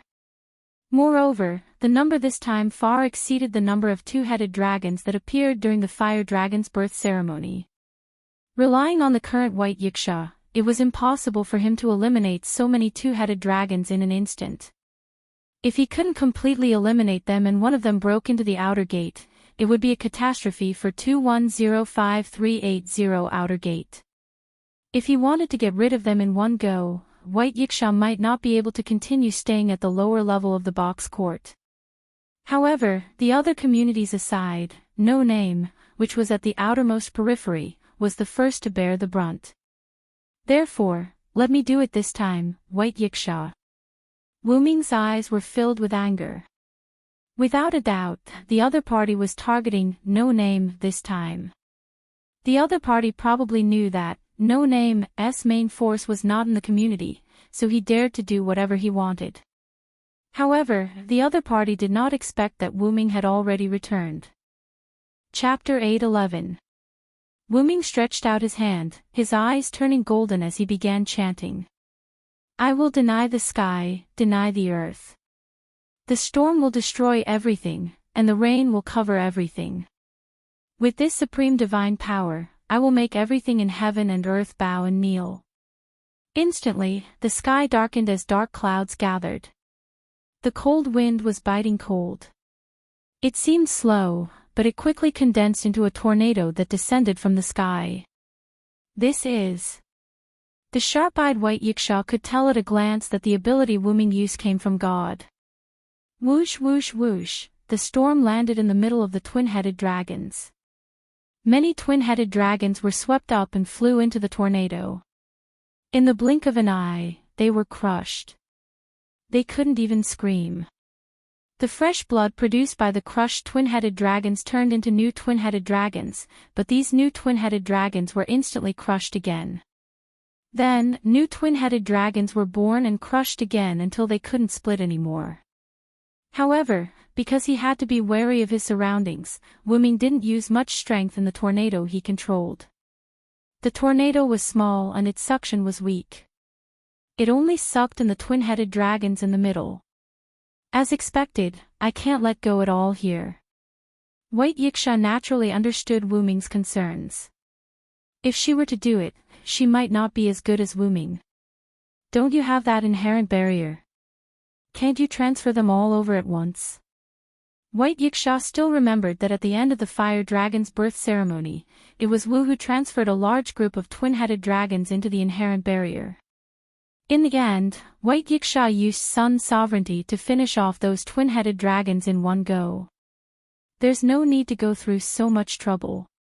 As Wuming spoke, his golden eyes were still open as he stretched out his other hand. God says, humans are sinful. God says, humans need to be purified. Thus, I will send the monstrous flood to my body. In the name of the Supreme King, I will bestow the world with equal liberation. After another chant, a stream of water came out of nowhere and floated around the two-headed dragons, forming a thick circular wall of water. The two-headed dragons were at a loss, and they were tightly encircled. It's not over yet. Wuming shouted, and the hand he stretched out behind him instantly clenched into a fist. Instantly, the ring-shaped water flow seemed to shrink, pushing the two-headed dragons towards the center. The two-headed dragons began to attack the water wall in an attempt to rush out, but the moment they came into contact with the water wall, they were sucked in. As if the internal and external pressure were different, the two-headed dragon that was sucked into the water wall was also torn apart, and the two-headed dragon was forced to retreat towards the center. However, the center wasn't a good place either. Unknowingly, the tornado had suddenly become stronger. Together with the circular wall of water, the two-headed dragon that was gradually approaching the center was completely engulfed by the tornado. Wuming placed his palms together, and the circular wall of water attached itself to the tornado. It was as if the tornado had put on a layer of water. Finally, he clasped his hands together. The water merged into the tornado, forming a magnificent waterspout. In the waterspout, the twin-headed dragons were torn apart again and again, and the new twin-headed dragons produced by the blood were the same. It was like a meat grinder. Slowly, the last twin-headed dragon whose blood couldn't split was torn apart, and at that moment, the blue waterspout turned red. In the end, the twin-headed dragon's blood couldn't continue to split into new twin-headed dragons, and the blood dyed the waterspout a bright red color. Thou hast violated the contract and brought evil to the world. Lord's Day, sinners shall be punished. Shatter their backs, dig out their tendons, bones, hair, and brains, and trample on their blood and mud. If I am the one who cannot approach the darkness, I will follow the Lord's words and destroy thee. Another chant was uttered, and a black sphere appeared in Wuming's hand. Wuming gently tossed it, and the black sphere flew towards the waterspout. The waterspout that was still spinning continuously sucked the black sphere formed by the annihilation incarnation into it. The moment the black sphere was sucked in, it began to emit a black light, like a black hole, or rather, a black hole. Suddenly, the entire waterspout was sucked in by the light emitted by the black sphere, as if it had really entered a black hole. In just a few seconds, the blood-colored waterspout disappeared, completely annihilated. Finally, Wuming snapped his fingers, and the black sphere floating in the sky was completely shattered with a bang. Bits of black magic power crystals scattered in the sky until they disappeared. The crisis that threatened No Name and even the East Borough was resolved. The entire process took less than 3 minutes. After that, seeing that the crisis was resolved, White Yiksha didn't compliment Wuming and quickly left. I'm going to contact the rulers of the other regions and have a good discussion about this incident. It seemed that the threat to the East Borough this time made White Yiksha unable to sit still. She was worried that it would affect the entire box court. Wuming, on the other hand, said that he had to return to No Name to check on the children's situation. As expected of Master, you easily destroyed the avatar of absolute evil. Letitia was the first to welcome him. In the face of Letitia's compliment, Wuming didn't mind. Are the children all right? From the traces on No Name's land, it could be seen that the children were renovating the land at that time. Perhaps they were preparing for the crops that 16th night and the others brought back. They're fine. Lily and I have been comforting the children. Even though the crisis was resolved, Letitia didn't let the children out. Instead, she continued to stay in the house and rest for a while. They've all grown up and didn't panic. They're sensible and obedient. Letitia revealed a motherly expression. Your motherly expression really shouldn't appear on your lowly face. Wuming pulled Letitia's little face, causing Letitia to look at Wuming in dissatisfaction. Even if it's Master, if you play with me wantonly, I'll still be angry. However, when Wuming stopped pulling and changed to touching her cheek, Letitia still rubbed against him in enjoyment. At the very least, you have to ask for my permission. This made Wuming not know whether to laugh or cry. What's with your arrogant tone? And don't forget, Letitia belongs to me. She has no human rights. The phrase, no human rights, was something that Letitia had said to Pest not long ago. In the end, Wuming used it to describe Letitia. Master, you're so annoying. Letitia curled her lips expressionlessly. However, in Wuming's eyes, it was quite cute. Anyway, she didn't realize it. After playing with Letitia for a while, Wuming became serious. Get ready, Letitia. Facing Letitia's doubtful gaze, Wuming explained. This attack isn't targeted at No Name, but the entire East District. No Name is just incidental. Wuming turned to look at the horizon. I'm safe here, but what if the same thing happens to other districts? Letitia's eyes suddenly shrank. Master, you mean, this is an attack targeting the entire district? Chapter 8:12. Wuming didn't care about Letitia's shock. It does seem that way. But Wuming's answer made Letitia, who wasn't stupid, realize that there was more to it than meets the eye. Master, you mean, these attacks are only on the surface? Letitia's expression became serious. If the attacks that affected the entire box were only on the surface, then what was hidden underneath the surface, how shocking would it be? At least that's what I think. Then, Wuming looked at the magic puppet that was still standing in the distance. I'm going to fix No Name's defense. Letitia, go rest for a while. Later, come with me to find White Yiksha. Uncovering this layer of mystery was important, but the safety of No Name was more important. Yes, Master. Letitia nodded. But then, Letitia was stunned. What about Pest? As she spoke, Letitia took out Pest's summoning ring that Wuming gave her. I almost forgot. Lightly touching his chin, Wuming thought about how to deal with Pest. Wuming and Letitia didn't need Pest's power, but currently, the main members of No Name weren't here, and Wuming hadn't been to the southern district, so he couldn't find them in a short period of time. He had to immediately let Pest become a fighting force. How about letting Lily wear this ring? Wuming said tentatively as he and Letitia looked at each other. After a while, in No Name's meeting room, a scream suddenly came out. What? The scream, full of girlish energy, made the birds on the roof all fly away. No. No. Lily can't. The little fox girl Lily's face was red. She put her hands in front of her chest and couldn't help but step back. Slowly, Lily was forced into a corner. Then, Lily's body leaned against the wall and slid to the ground. No is no, but... Wuming calmly took a sip of the tea that Letitia made and looked at Lily, who was hiding in the corner. Why do you have to look like you've met a bad person? Letitia, who was standing behind Wuming, helped Wuming complain. After Wuming suggested that Lily use the summoning ring, Lily showed such a state.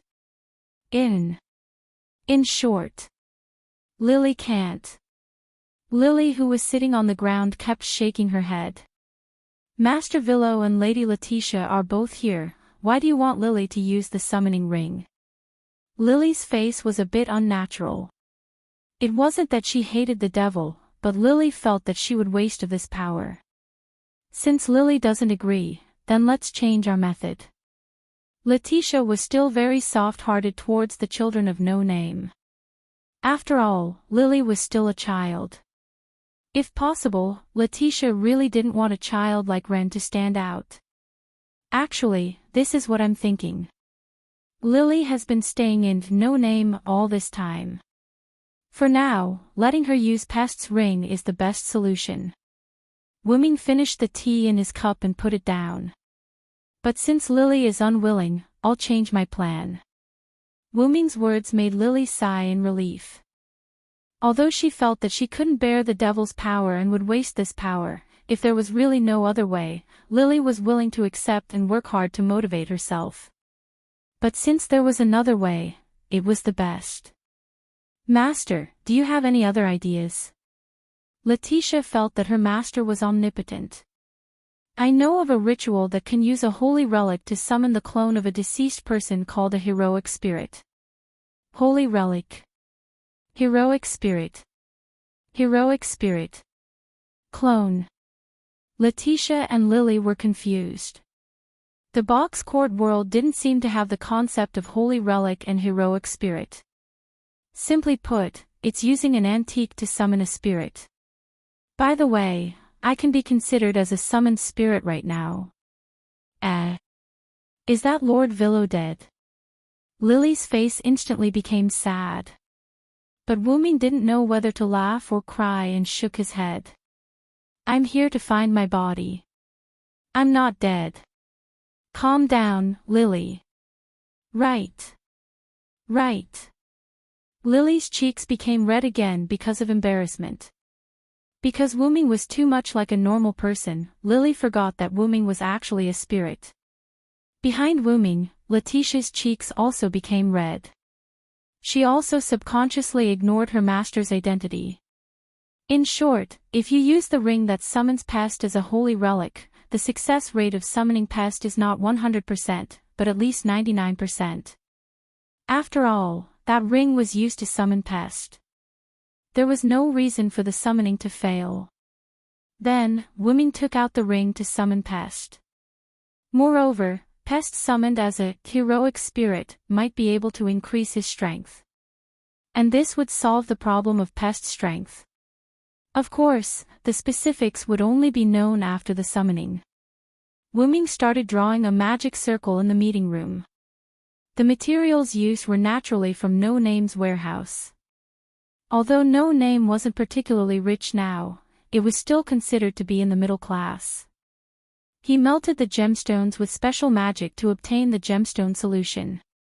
Then, he added it into the blood of the griffin to draw the magic circle. There were no fancy operations. It was just a simple drawing of the magic circle. Then, Wuming placed the ring used to summon Pest in the palm of his hand and began to chant the summoning oath. Declare. In an instant, Wuming, who was standing in front of the magic circle, poured his magic into the magic circle. The whole room darkened. Letitia and Lily, who were watching from the side, revealed solemn expressions. Thou shalt hear my command. Thy sword is with me. Answer my summons immediately. Just like the magic circle, Wu Ming's oath to summon pest was also simple.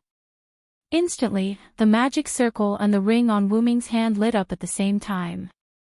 Then, Wu Ming increased the amount of magic he poured into the magic circle. Gradually, the magic circle and the ring became brighter and brighter. Lily, who was the weakest in the room, couldn't help but cover her eyes. When the light reached its peak, the whole room seemed to have come to a standstill. Then, as if something had leaked, a sound was heard. Puff! The whole room was filled with smoke. Letitia hurriedly shielded Lily, afraid that she would be hurt. However, the smoke was actually the magic gas from the griffin's blood that had been added with gemstone solution. At this moment, the magic circle that was covered by the smoke stopped shining. The same went for the ring on Wu Ming's hand. Wu Ming waved his hand and the magic gas was instantly blown away, revealing the magic circle and the petite figure standing in it. Wu Ming smiled at this. Success.